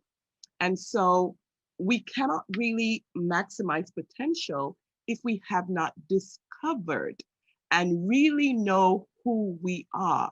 So the first question we need to answer is the who question. That's the first question, the who question. Who am I? And so that is your definition. Who you are is your definition. So you have to answer that. Who am I? And who you are is not what you do. It's not what people say that you are. Who you are is who your creator has created you to be. And so you need to look within in order to really answer that question. Who am I? Why am I here? So the first thing is the self-discovery. If you do not answer that who question, you can't really maximize your potential, because you have to know who you are and become confident in that. And then you begin your journey of maximizing your potential. So you have to look within in order to know who you are. And as you look within you, you will discover who you are, because your creator deposited inside of you all the giftings, all the potentialities, all the passions that you need to discover who you are. And so I want to encourage you, if you have tried to define yourself, define your who by looking at others or trying to imitate others, today is the day that you stop, because you are unique. You are different. You are special. You were created to fulfill a particular purpose. And so as you look inside of you, you will discover your potential, why you're here. You'll discover your giftings. You'll discover your strengths. You'll discover your weaknesses. You'll discover your passions. And so as you look inside, as you self-discover, you will become aware. And that word aware is huge, because it's a journey of self-awareness. So we begin by looking inside, self-discovery. Who am I? And as you delve into looking inside of yourself to discover who you are, you will actually become self-aware. You will become aware of who you really are. And so many times we fail to really maximize potential because we are not aware of who we are. And so self-awareness is a realization, coming to knowing who you are, who I am, and really looking through the lenses of who am I in relation to my personal self and relation to others. And so you become self-aware, and that process is through a process of objective looking at oneself, and also reflecting and looking at who you are. Who am I really? Who am I really in relation to myself and in relation to the world around me? Becoming self-aware. And so when you become self-aware, you become aware of and you become sensitized to your weaknesses and to your strengths. And I know sometimes we don't like to talk about weaknesses, but hey, you have to know your weaknesses so that you can know which area to focus on. And I know there is a theory or a thought process that says focus on your weaknesses. But in order for you to really maximize your potential, you need to focus on your strengths. So when you do the journey of self-discovery and you become self-aware, that self-awareness will uncover, it will unearth for you, it will bring to surface your strengths, and it will bring to surface your weaknesses. And so I want to encourage you, in order for you to maximize potential, you need to work on honing, sharpening, improving your strengths. And the other thing that the self-discovery and the self-awareness would really bring to surface is it will bring to surface your passions. It would really bring you face to face to who you are and your passions. So your passions, as you discover your passions, and I know you would say, hey, I have so many passions, I have so many giftings that I can uncover and discover as I go through the journey of self-discovery. But I want you to focus on one. Focus on that one passion that ignites the superhero inside of you. Focus on that one passion that ignites the most excitement and the most enthusiasm in you. And take that one passion and make it your bullseyes. Make it your bullseye. Make it your main focus. So I want you to type that in the chat right now. I am honing in on that one passion that turns me on, that excites me, that one passion that I can wake up in the morning and focus on that all day. And at the end of the day, I would have enjoyed my day. And so in the journey of maximizing your potential, my friend, you have to do the self-discovery. And as you do self-discovery, you'll become self-aware.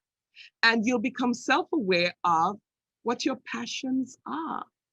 And so you hone in on that one passion that is of paramount importance to you, that thing that will ignite this superhero, superpower in you, that thing that will begin to stir the creative juices inside of you. And you grab a hold of that and you hone in on that, and you take that passion and you begin to hone it, develop it, and then you can deploy it, because that's the road to maximizing your potential. And so from self-discovery to self-awareness, knowing what your passion is, and your passion is going to reveal your gift. Your passion is going to reveal your gift. Your passion is your driver. Your passion is the thing that drives you and pushes you forward and stirs you to press on another day. So your passion is going to reveal your giftings, okay? Your passion is going to reveal your giftings to you. And so you have a lot of gifted people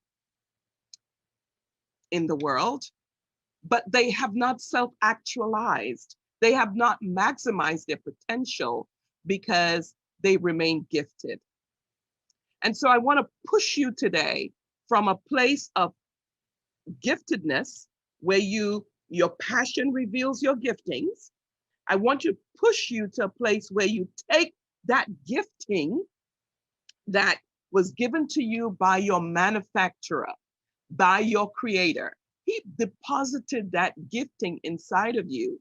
And so as you self-discover and you become self-aware, and the self-awareness will reveal your passion and your gifting. It will reveal to you your potential.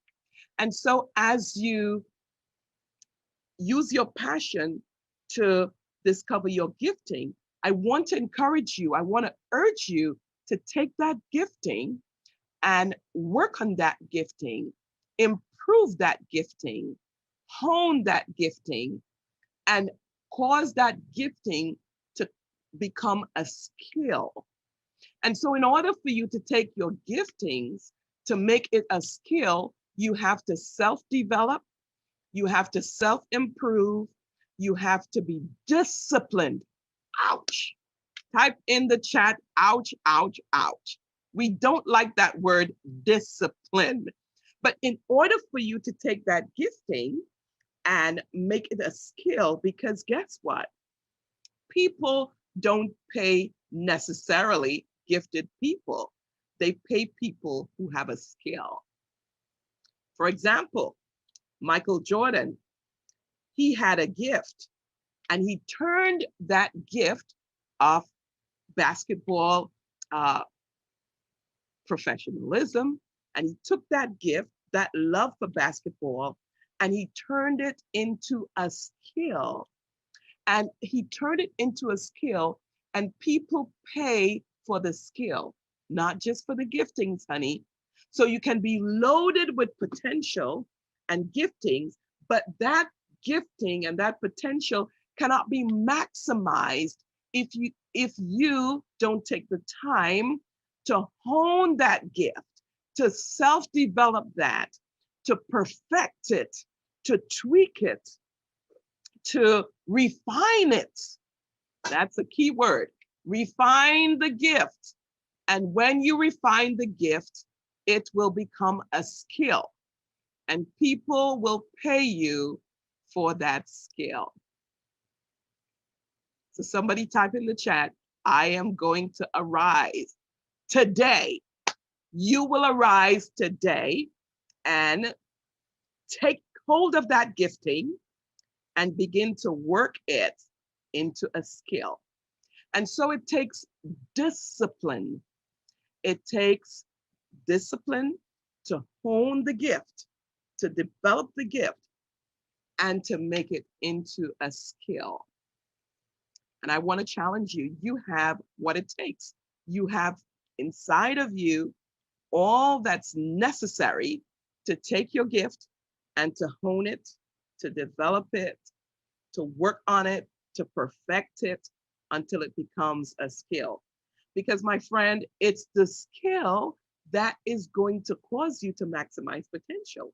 It's the skill that is going to make people want your services, want to see that operate and function. And your creator, when he created you and deposited giftings inside of you, he expected you to cultivate the gift. That's your responsibility. Cultivate the gift. And as you cultivate the gift and you make the gift a skill, you are well on your way to maximizing your potential. Because someone, when you were created, your creator knew that you were the answer to someone's problem. And so when you develop this gift into a skill, you become the answer to someone's problem. You become the solution. And so that's where I want to take you, where you can move from a place of self-discovery, self-awareness, where you discover that one passion and you hone it. You make it your bullseye. You focus on it night and day, and you create that, you discover and unearth that gift. And you take that gift and hone it and develop it through self-discipline, through self-development, through self-improvement, and cause that gift to become a skill. Somebody just typed in the chat, today is the day when I begin the journey of taking my giftings and making them a skill. Wow. And so you were wondering, why am I so gifted and I'm not maximizing my potential? Why am I so gifted and no one wants to pay for my gifting?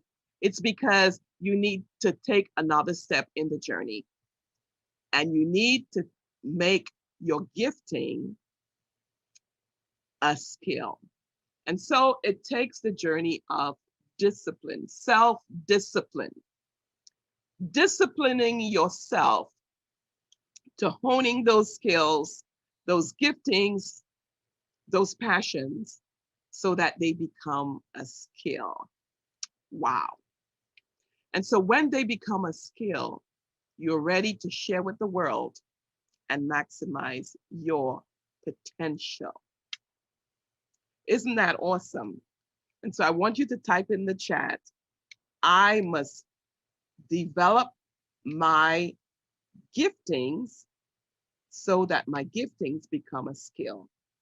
And so when you develop your gift and your gift becomes a skill, that comes through self-discovery, self-awareness, and then your passion will help you to write a vision for your life. So you discover the gifting through self-awareness, and your passion is going to help you to hone that, to develop it into a skill. And then the skill that you have, you need to develop a vision for your life. You must have a vision, because without a vision, people perish. So having the skill is not just enough to maximizing potential. You have to have a vision. And my friend, if you don't have a vision, someone is going to create one for you. And guess what? They're going to take you with your giftings and your skills, and they're going to make you a part of their vision. So you need to have a vision for your life and for yourself. And so how do we do that? What is a vision? Your vision is your end game, your end goal. Your vision is your future projection, where you see yourself, where you see yourself actualizing all your potentials. And so there is a passage of scripture in the Bible that talks about vision. And it says, write the vision, make it plain so that the runner may read it. You are the runner, my friend. Yes, you are the runner. And where you're going to fulfill your purpose. You're going to the place where you maximize your potential. So you are on a journey of success.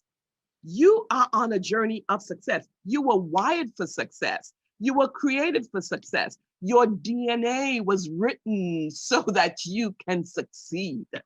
Wow. And so you have the skill, but you need to write the vision. And so if you don't write the vision, my friend, it is only a dream. If you don't write it down, it's only a dream. And so when you write the vision, it becomes a reality. It becomes tangible. It moves from the place of the intangible, from the place of the dream world, into a place where you can touch it, where you can see it. And so when you write the vision for your life, you write that and you put it in a significant place. you put it in a place where you can see it every day. Maybe a place where you go to put your makeup on, or if you are a man, go put it into the place where you shave or where you brush your teeth. Put that vision there so you can speak to it. Yes, you have to speak to it. You can call it out and it can speak back to you. So when you write that vision, because you have self-discovered, you've become self-aware, you have discovered your passion, your gifting, and you're turning that gift into a skill. But you have to write the vision. And as you write the vision and you put it in a place of significance, you use your mouth to declare that over yourself every day. So your words, although your words are invisible and intangible, your words create your world. And so you write that vision and every day you speak it into existence. And so every day when you call out to that vision, when you speak it out, you're actually connecting yourself with that vision. And so put the vision in a significant and a prominent position where you can see the vision every day and you can speak the vision and you can cause the vision to speak back to you. Because guess what? Those words that you have written or those words that you will write, your vision, they will speak to you. They'll say, child, it's July, it's August, it's September, and you wrote me in January. Get up and do something about me. So I want you to become so filled with tenacity that you develop your skill, you write your vision statement for your life, and you're writing a vision statement, which is your end game, your end goal, where you want to be, and also write a mission statement for your life. What is your mission statement? Your mission statement is, it says about your values and your core values and where you are at and how you'll get to your vision. So your mission statement says what you are doing right now. This is what I'm doing to get to the place of my vision, where I can actually maximize my potential. Woo! I feel like shouting right now because I feel someone is waking up. I believe somebody is waking up right now. You are saying, oh my goodness, I'm filled with potential. I'm filled with giftings, but I need to hone those giftings. I need to hone that and make it a skill. And I need to write the vision and allow the vision to become your blueprint, because your vision is your blueprint. It tells you, it keeps you focused. It's saying to you, it's speaking to you. And so your vision, you are writing it, you're writing that vision, and you're also having the vision as you write it, you're having the vision speak back to you. The vision is speaking to you. It's saying, girl, it's saying, guy, guess what? Get up and fulfill me. Get up. I'm calling to you to come and maximize your potential. And so make sure that your vision, when you're writing your vision, make sure that you're not writing someone else's vision, right? Oh, I see this person and I like how they function and I like how they operate, so I'm going to take their vision. No, you have a vision. Create your vision and make sure that your vision is in alignment with your passion, okay? Make sure your vision is in alignment with your passion. So, for example, if you have a passion for architecture, please don't write a vision to be an NFL player. No, they are not congruent. So your passion must be congruent with your vision. Make sure that the passion, the giftings, and the skill that you're developing is congruent with your vision. All right? So, and also your mission. And so when you have that congruency and they're in alignment, you are well on your way to fulfilling and maximizing your potential. and fulfilling your purpose. All right. So you develop the vision, you write the vision, you put it in a prominent place that you can speak to it and it can speak back to you. And as you speak to it through declarations, through confessions, daily declarations. So if you have your vision on your wall, you open your mouth and begin to say, I will. And then you say what you will become and what you will do and what you will actualize. I will function in that area, in that space. All right. So, and as you declare that every day, what it does, declaration, the power of declaration is declaration actually calls your mind, it actually calls your brain and your every fabric of your being. It calls you to level up to the place of your declaration. So if you are, say you're always tardy, a way to change that is, I am always punctual. I'm always on time. Your declaration somehow commands your body, your mind, and every fabric of your being to arise to the place of your declaration. All right. So get that vision written down. Somebody type in, I'm going to be writing my vision statement for my life today.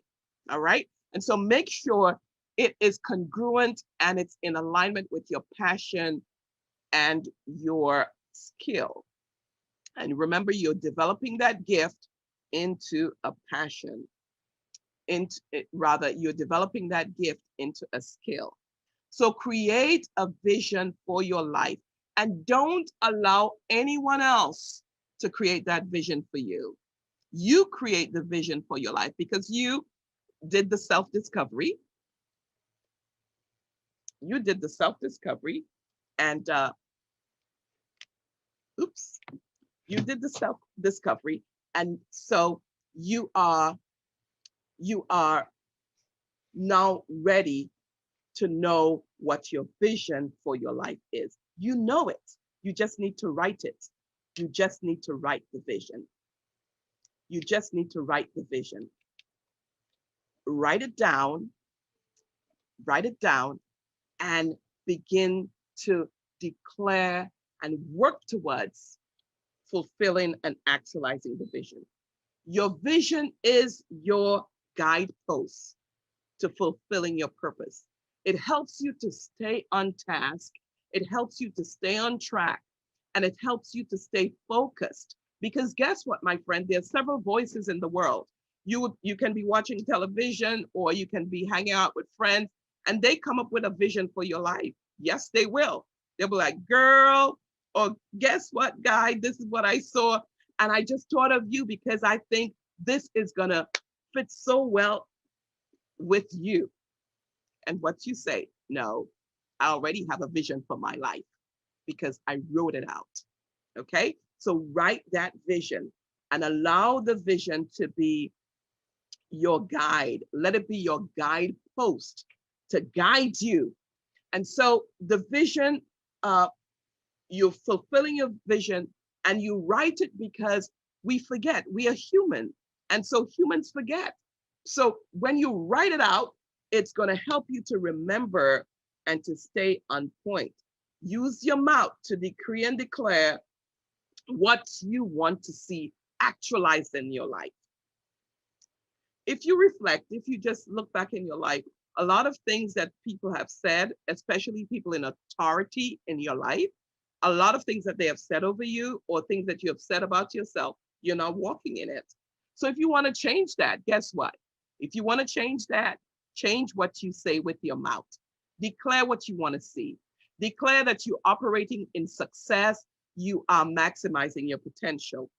And so moving right along, after you have discovered and you become self-aware and you are self-aware of your passions, of your strength, of your weaknesses, and you hone in on that one gift and make that gift a skill and you develop your vision, you might say, what about my weaknesses? Hey, guess what?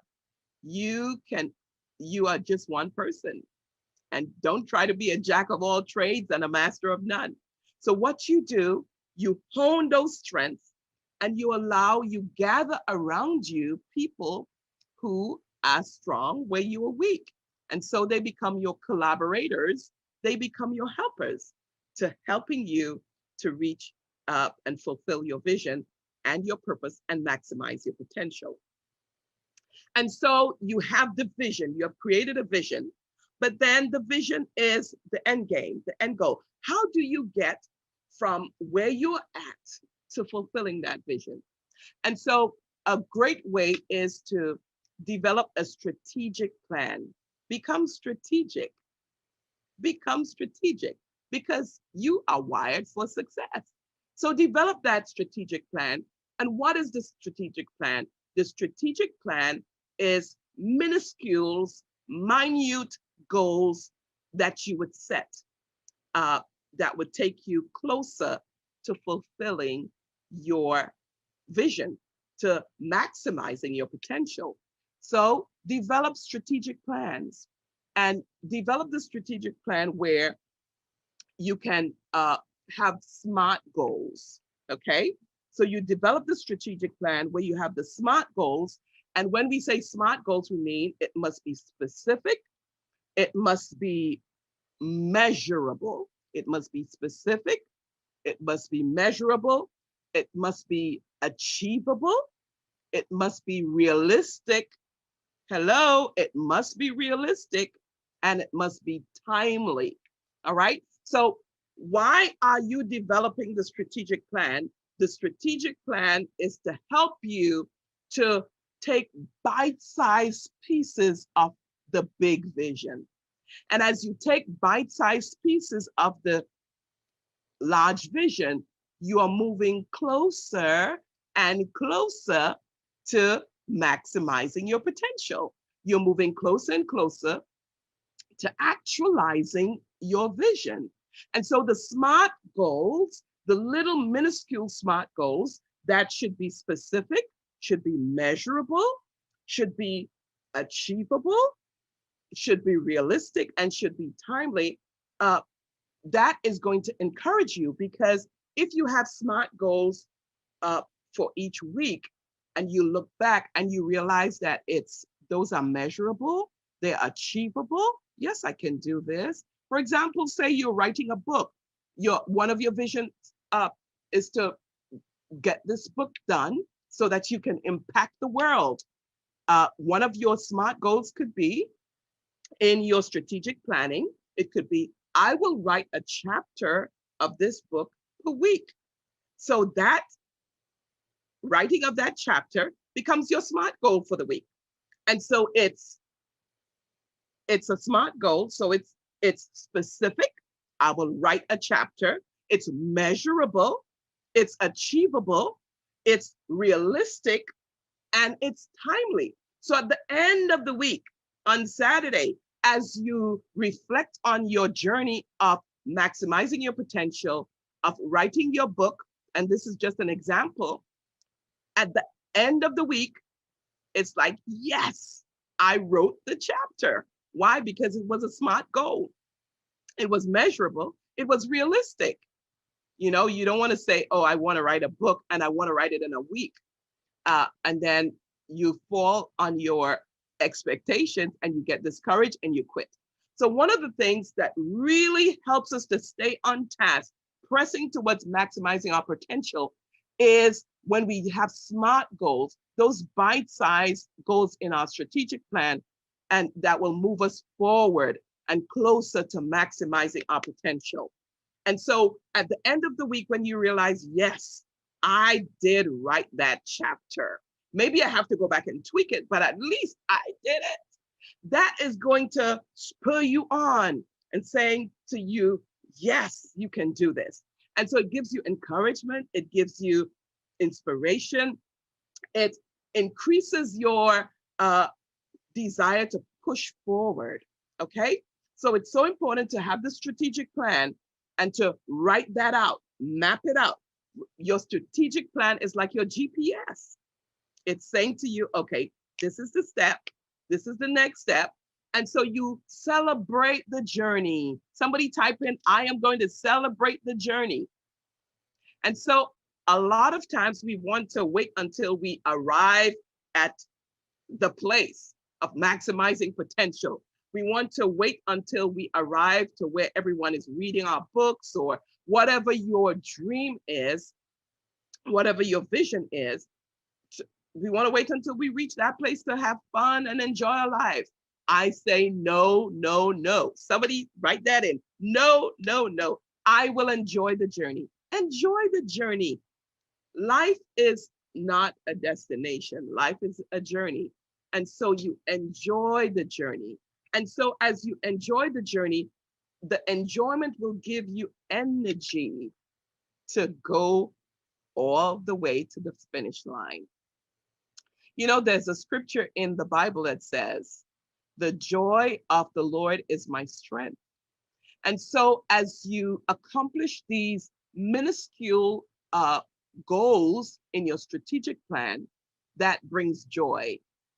Joy of knowing that, hey, I'm on the journey. I'm on my way. I have accomplished something. And that joy is going to give you strength to push forward, to push through to the finish. Wow. Somebody just type in the chat, I'm on my way. I'm on my way to maximizing my potential. Yes, you can. Yes, you will. And that's, I just gave you a declaration, right? Yes, you can. You were wired for this. You were wired for this. You can do this. It's inside of you. And all you need to do is to take the steps that I've given you to help you to bring that out, to actualize it by first self-discovery. And then as you do the self-discovery, the introspection, you become self-aware. Hey, I have these giftings. And so then you take the passion that you have discovered through self-awareness and cause that passion to identify your giftings and hone in on one of those giftings and develop it in such a way that it becomes a skill. And as you have that skill, you are ready to present yourself to the world. And so before you do that, you have to have a vision, because a skilled person that is on display, a lot of people will be trying to create their own vision for you. So you have to have your vision. So make sure you have your vision. And don't take anybody else's vision. Take the vision that you have carved out for your life. And so you hone that vision. You have your strategic plan, because the strategic plan is your GPS. It's going to tell you how you're going to arrive at your destination, which is your vision, how you will arrive to maximizing your potential. Wow. I sense right now that someone, not just someone, a whole lot of you are getting excited, because I'm actually literally giving you a toolkit of how you can get up from where you are, get up from that stagnant place and become a success, the success that you really are. But when you get up and you follow these steps, you actually experience success. You will live success. You will be the story. Yes, you will. You will be on display for the world to see. Hey, if I can do it, you can do it. And so in your strategic plan, you need to be aware of your bandwidth. And when I say bandwidth, I mean be aware of your capacity and be aware of your limits. That gift that you have inside of you that you have made a skill, where what's your bandwidth? What's your radius? Where were you meant to function in that? What's your functionality radius? Wow, write that down. What's your functionality radius? Are you called to operate in your region, in your town, in your state, in your nation or in your world? And so you have to come to grips and answer that question. Am I called to function and maximize my potential to the world or to a region or to my nation? And so your passion is going to answer that question for you. It all depends. The level and intensity of your passion will determine the level of your capacity. What do I mean by that? If you have great passion, honey, you are going to impact the world, right? So we see people like Tiger Woods. He had great passion. So he would push himself with golf. And now, hey, he's known all over the world. So your level of passion is going to determine your scope, your reach, okay? So if you want to widen your reach, widen your passion, because your passion, remember we said, your passion is your driver, and your passion is going to push you to hone that skill, to hone that, and to sharpen it, and to fine tune it, and to make it become the best. And so your level of passion is going to determine your reach, your scope. Who are you going to impact? It's going to determine your bandwidth and your capacity. And next, you got to work that plan. You got to work the plan. So after you've had the vision, you carved out the vision, your mission, and you develop your strategic plan, you got to work that plan, baby. You got to work that plan. It's not going to fall on you like ripe cherries from a tree. Like, hey, let me sit under this tree and let the ripe cherries fall on me. No, no, no. You got to get up and pick the cherries for yourself. You got to get up and work the plan. And guess what? The bigger your vision, sometimes the longer it takes to materialize and manifest. And so that's why you need to have the strategic plan and have these small goals, because when you have these small goal settings, it's going to help you to have strength for the journey. All right. But you got to work the plan. Every day you get up, work the plan, work the plan, work the plan. Somebody type that in. Every day I get up, I got to work the plan. I got to work the plan. I got to work the plan. This takes work. Hello. It takes work. Okay. And so with working the plan, you have to have a growth mindset. Have a growth mindset. So don't have a fixed mindset. What does a growth mindset mean? A growth mindset means that you are going to erase forever. Somebody say erase forever the word can't from your vocabulary. So no more saying I can't. I can't. Can't is an excuse word. And we are not in the zone of excuses anymore. Hey, we are on our way to fulfilling our potential. No more excuses. And because we have no more excuses, we don't have the word can't anymore in our vocabulary. So have a can-do mentality. I can do this. I can do all things because your creator is strengthening you. Your creator has given you the giftings, so you can do all things. So have a growth mindset. Have a can-do mindset. I can do this. And that is going to push you and spur you along. Okay, so with the growth mindset, you have to be intentional. Ooh, somebody type in intentionality. I will be intentional. And so the longer the process of you that it takes for you to fulfill your potential and reach to that place where you know that, hey, I have actualized myself, you have to be intentional. And so there's the law of intentionality. What is intentionality? What does intentionality mean? It means that you have to be deliberate. You have to be deliberate. You have to be determined to finish. You will finish. You will actualize. You will become the person that you were created and put on this planet to become. And nobody is going to stop you. Because guess what? Your creator has given you permission. And so if he gave you permission, all you need to do is to get up and work the plan, work the plan, work the plan, work the plan.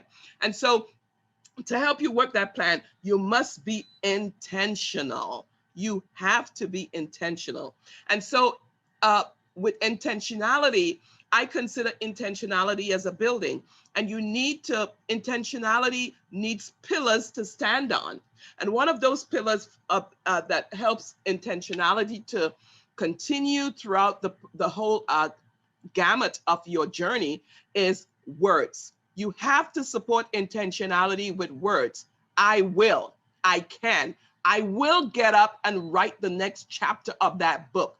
I will get dressed and get ready and position myself to up-level myself. I will do self-development. I will. So you have to help intentionality by using words, and you have to be consistent. You got to be consistent, baby. Every day, every day. Have the routine. Do it because you are on your way to becoming great. Oh my goodness. Somebody just type that in the chat. I am on my way to becoming great, and nobody can stop me. You are unstoppable. Yes, you are. Yes, you are unstoppable because you have the giftings, and you have turned that gifting into a skill, and you have written your vision, and you've written it on the wall, and you're declaring and decreeing. So you're using words to push you forward. You have the growth mindset. You're positive. There's no can't in your vocabulary anymore. And you're intentional. So you got to use words to support intentionality. You got to be consistent, and you got to be focused. So no one is going to distract you and take you off your focus. You are focused, and you're well on your way to you becoming great, to you maximizing your potential. Wow. Intentionality fuels your passion. So the fuel, it's like a car at the gas pump. Intentionality. Fill yourself up with some intentionality, and that is going to fuel you and push you forward one step closer to actualizing and maximizing your potential. I am Leonora Colley.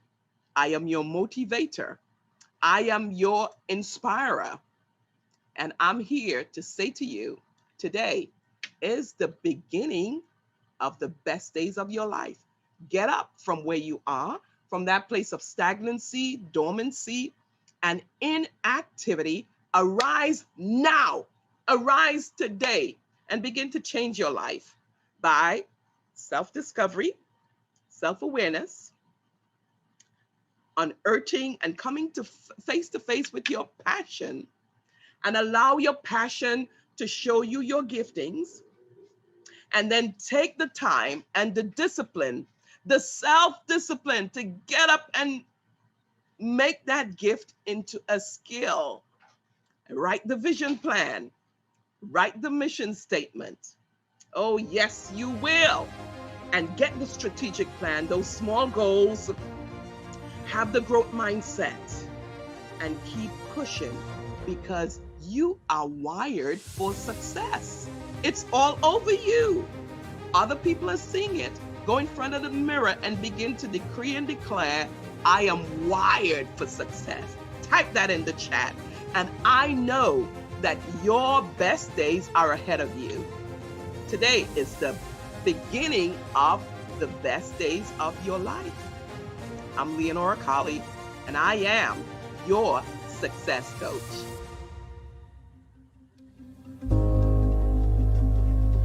Important to you in order to make someone else happy? Have you ever given up your voice? Have you ever dimmed your light so that others were not offended by your brilliance? My name is Star Babatun, and I believe that every time you speak, it's a performance, and every place you speak is a stage. I am a public speaking and storytelling coach, and I love to work with speakers and coaches and small business owners who want more clarity in their message, more structure in their content, and more confidence in their delivery. I take 30 years of experiences on stage in order to help them give dynamic performances every stage they take, every time they speak.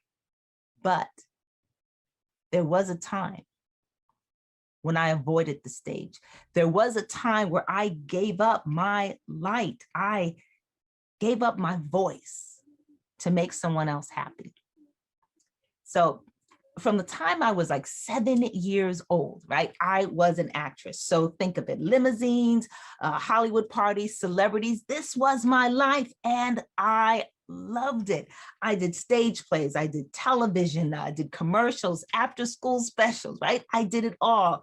And I had a great time and things were looking up for me. But at the point in my life where I had the most success, there was something else going on in my household. There was tension, there was hostility. And I didn't know what was going on, but you know, being a teenager and being an actress, I naturally assumed that the world revolved around me, didn't it? And so I figured if there were problems in my household, then it must be my fault.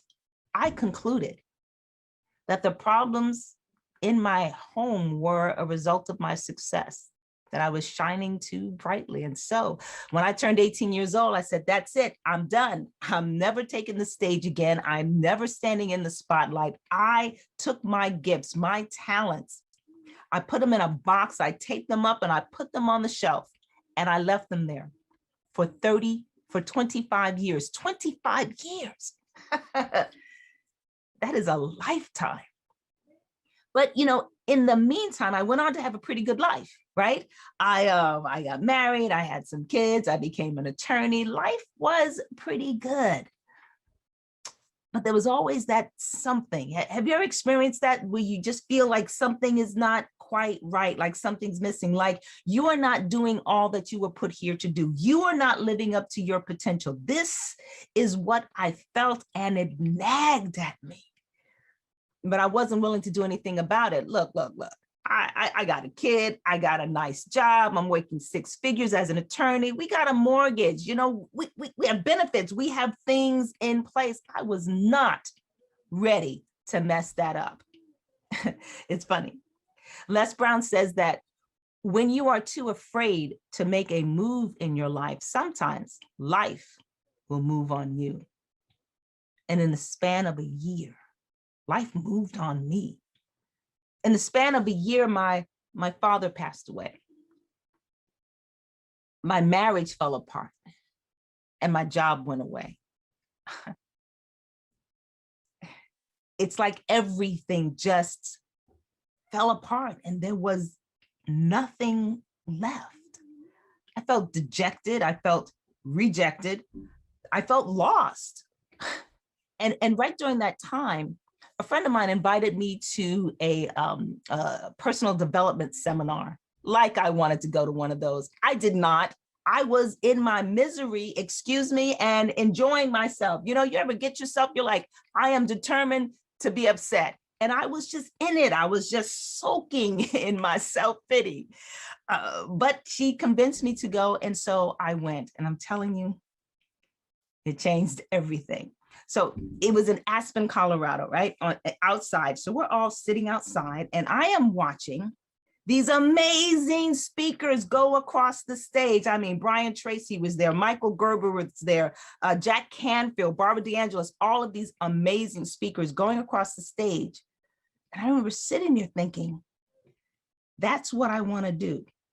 I want to be on the stage. But look, it wasn't just that they were on the stage. What intrigued me was what they were doing to the audience, the way they were impacting the audience. I'm like, that is what I want to do. And I decided right there on that mountaintop that that's what I was going to do, that I was going to be a speaker and trainer. And it was about that time that I remembered that's what I used to do. I used to be on the stage. How did I get so far removed from my first love? How did that happen? I don't know, but that's when I decided, yeah, that's what I wanted to do. And, you know, Johann Goethe says that when one decides, providence moves. And what he meant by that is that when you make a commitment, I mean an absolute commitment with heart and soul, things start moving in the universe to bring you exactly what you want. You've experienced this. You make a decision about something and suddenly you get just the right phone call you need. Well, that is what happened to me, because right after I made this decision to go back onto the stage comes world-renowned motivational speaker, Les Brown. Now, I gotta admit, I didn't know who Les Brown was, but baby, I was about to find out. Les got up on that stage and he just blew my mind. He got up on that stage and he had a private conversation with me. I know. There were 2,000 other people in the audience, but the man had a private conversation with me. And he said, Star, are you done? He said, are you finished hiding your gifts? Are you finished, denying your voice? Are you done dimming your light? And are you ready to reclaim your voice and to be the star that you were born to be? And after 25 years of hiding and denying, after 25 years of not living in my own skin, not using my own voice, I said, yes, I am ready. And that is when I started my journey back to the stage. Now, I ended up working with Les and training with Les and traveling with him. I became his personal assistant. I actually ran his speaker training program and his Monday night motivational call for many years. And from there, I went on to, become the #1 trainer in a national training company. And it was all about, I became #1 in terms of sales and performance, but really what all of that was about was reclaiming me, reclaiming my gifts, reclaiming my voice, reclaiming my talent, and doing the thing that I was born to do. And you might know a little something about that, right? You might know a little something about giving up who you are or what's important to you in order to make someone else happy, or maybe you gave it up because you didn't think that you had what it takes. Well, I'm going to invite you to reclaim your voice. Reclaim your voice, because that will give you the ultimate success. And here are 3 things that you can do. First of all, or 3 lessons that I learned from my experience. The first of all is you cannot dim your light enough to make another person shine. You can't do it, right? I gave up my dreams. I put my gifts and my talents in a box and put them on the shelf in hopes that it would bring peace in my family. Guess what? It didn't work. It didn't work. I made this ultimate sacrifice, but there was still tension and things going on in my family, right? The sad truth is that it didn't work. Sacrificing my dreams did nothing to bring peace to my family, And if I were to ask myself, was it worth it? That's a tough one, Because honestly, who I am today is based on everything that I have gone through, right? So was it worth it? I'm here. I like who I am now. But I'll tell you this, if I had the chance to do it again, I wouldn't give up my voice. I wouldn't give up my dreams. See, because here's the deal. I thought that I was responsible for my family's happiness. That's what I thought. Any of you ever have that where you feel responsible for other people's happiness? And it took me years to find out I'm not responsible for you. I'm not responsible for anyone's happiness but my own. I was reading a book by Abraham Hicks, and it said that one of the principles that stuck out to me was that you cannot be poor enough to make a poor person rich, right? You cannot be sick enough to make a sick person well. You cannot be unhappy enough to bring happiness to someone else. They've got to do that themselves. And I take that to also mean that you cannot dim your light enough to make another person shine. That is their responsibility. Their happiness is their responsibilities. Their ability to shine their own light, to stand in their own spotlight, that's their job. That's their choice. The second thing I learned is that it's never too late It is never too late to be the person that you were born to be. It's never too late. You know, I made these decisions about my life as a very young person. I didn't know any better. I gave that up, but I was able to reclaim my space on stage. You know, the things that I do now when I work with speakers and trainers, and I get them to use their voices, and I get them to speak with more clarity, and I get them to tell their stories. I love this. I am back where I should be. And yes, it took me 25 years. It took me 25 years. This is a lifetime. That's how long it took for me to get back on the stage. But baby, I am back. I have reclaimed my voice 25 years later, and I'm living a life that I love. So I say to you, it's never too late to reclaim your voice for the ultimate success. And the last thing I learned in that experience is that you've got to share your voice. You have got to share your talents and your gifts, right? And you're not just doing it for yourself. It's important to do for yourself, but you're not just doing it for yourself. You are doing it for those you are here to impact. Does that make sense? Because I believe that each of us is here for a purpose, and that purpose is to be a positive influence in the lives of other people. That's what we're here for. That's the biggest honor that any of us has. And I'm not saying that we are responsible for other people's happiness. I already talked about that.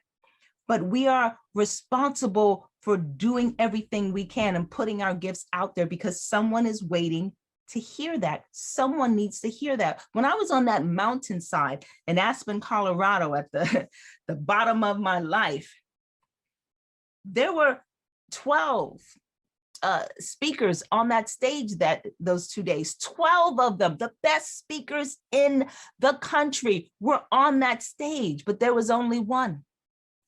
There was only one who spoke to me. There was only one who had the ability to connect with me. And that one changed the trajectory of my life. Just that one.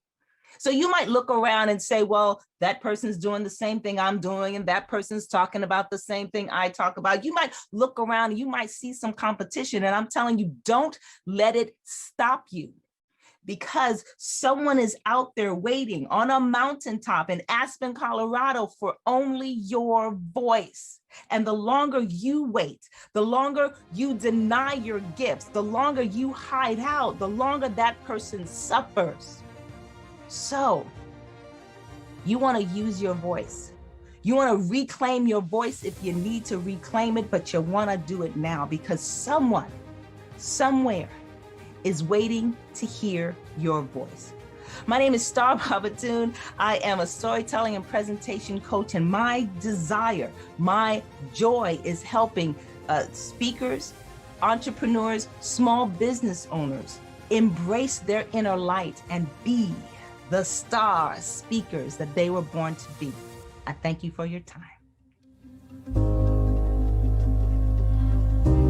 Who is struggling to get past the 6 or 7 figure mark. The number one reason businesses aren't able to grow is because of broken marketing and sales systems. The marketing and the sales are the lifeblood of the business, and if that system is working, even the most unlikely crappy products and services can make millions. I'm Amy Walker, and I have helped thousands of companies defy the odds and grow their revenues by $25,000, $50,000, $100,000. I do this by finding and fixing the holes in their sales and marketing systems. In this process, I've developed what I call my sales and marketing GPS. This process has been the key for thousands of people in discovering what has been holding them back from reaching their revenue goals in their business and giving them tangible steps on how to move forward. The best part about this GPS tool is it's free and it takes most people about 10 minutes or less to complete. So stop spinning your wheels, working too hard to get real estate, make money, build wealth, get rich and be a millionaire. My top student made $1.2 million on one deal from what I taught him about investing in real estate. Another student made $400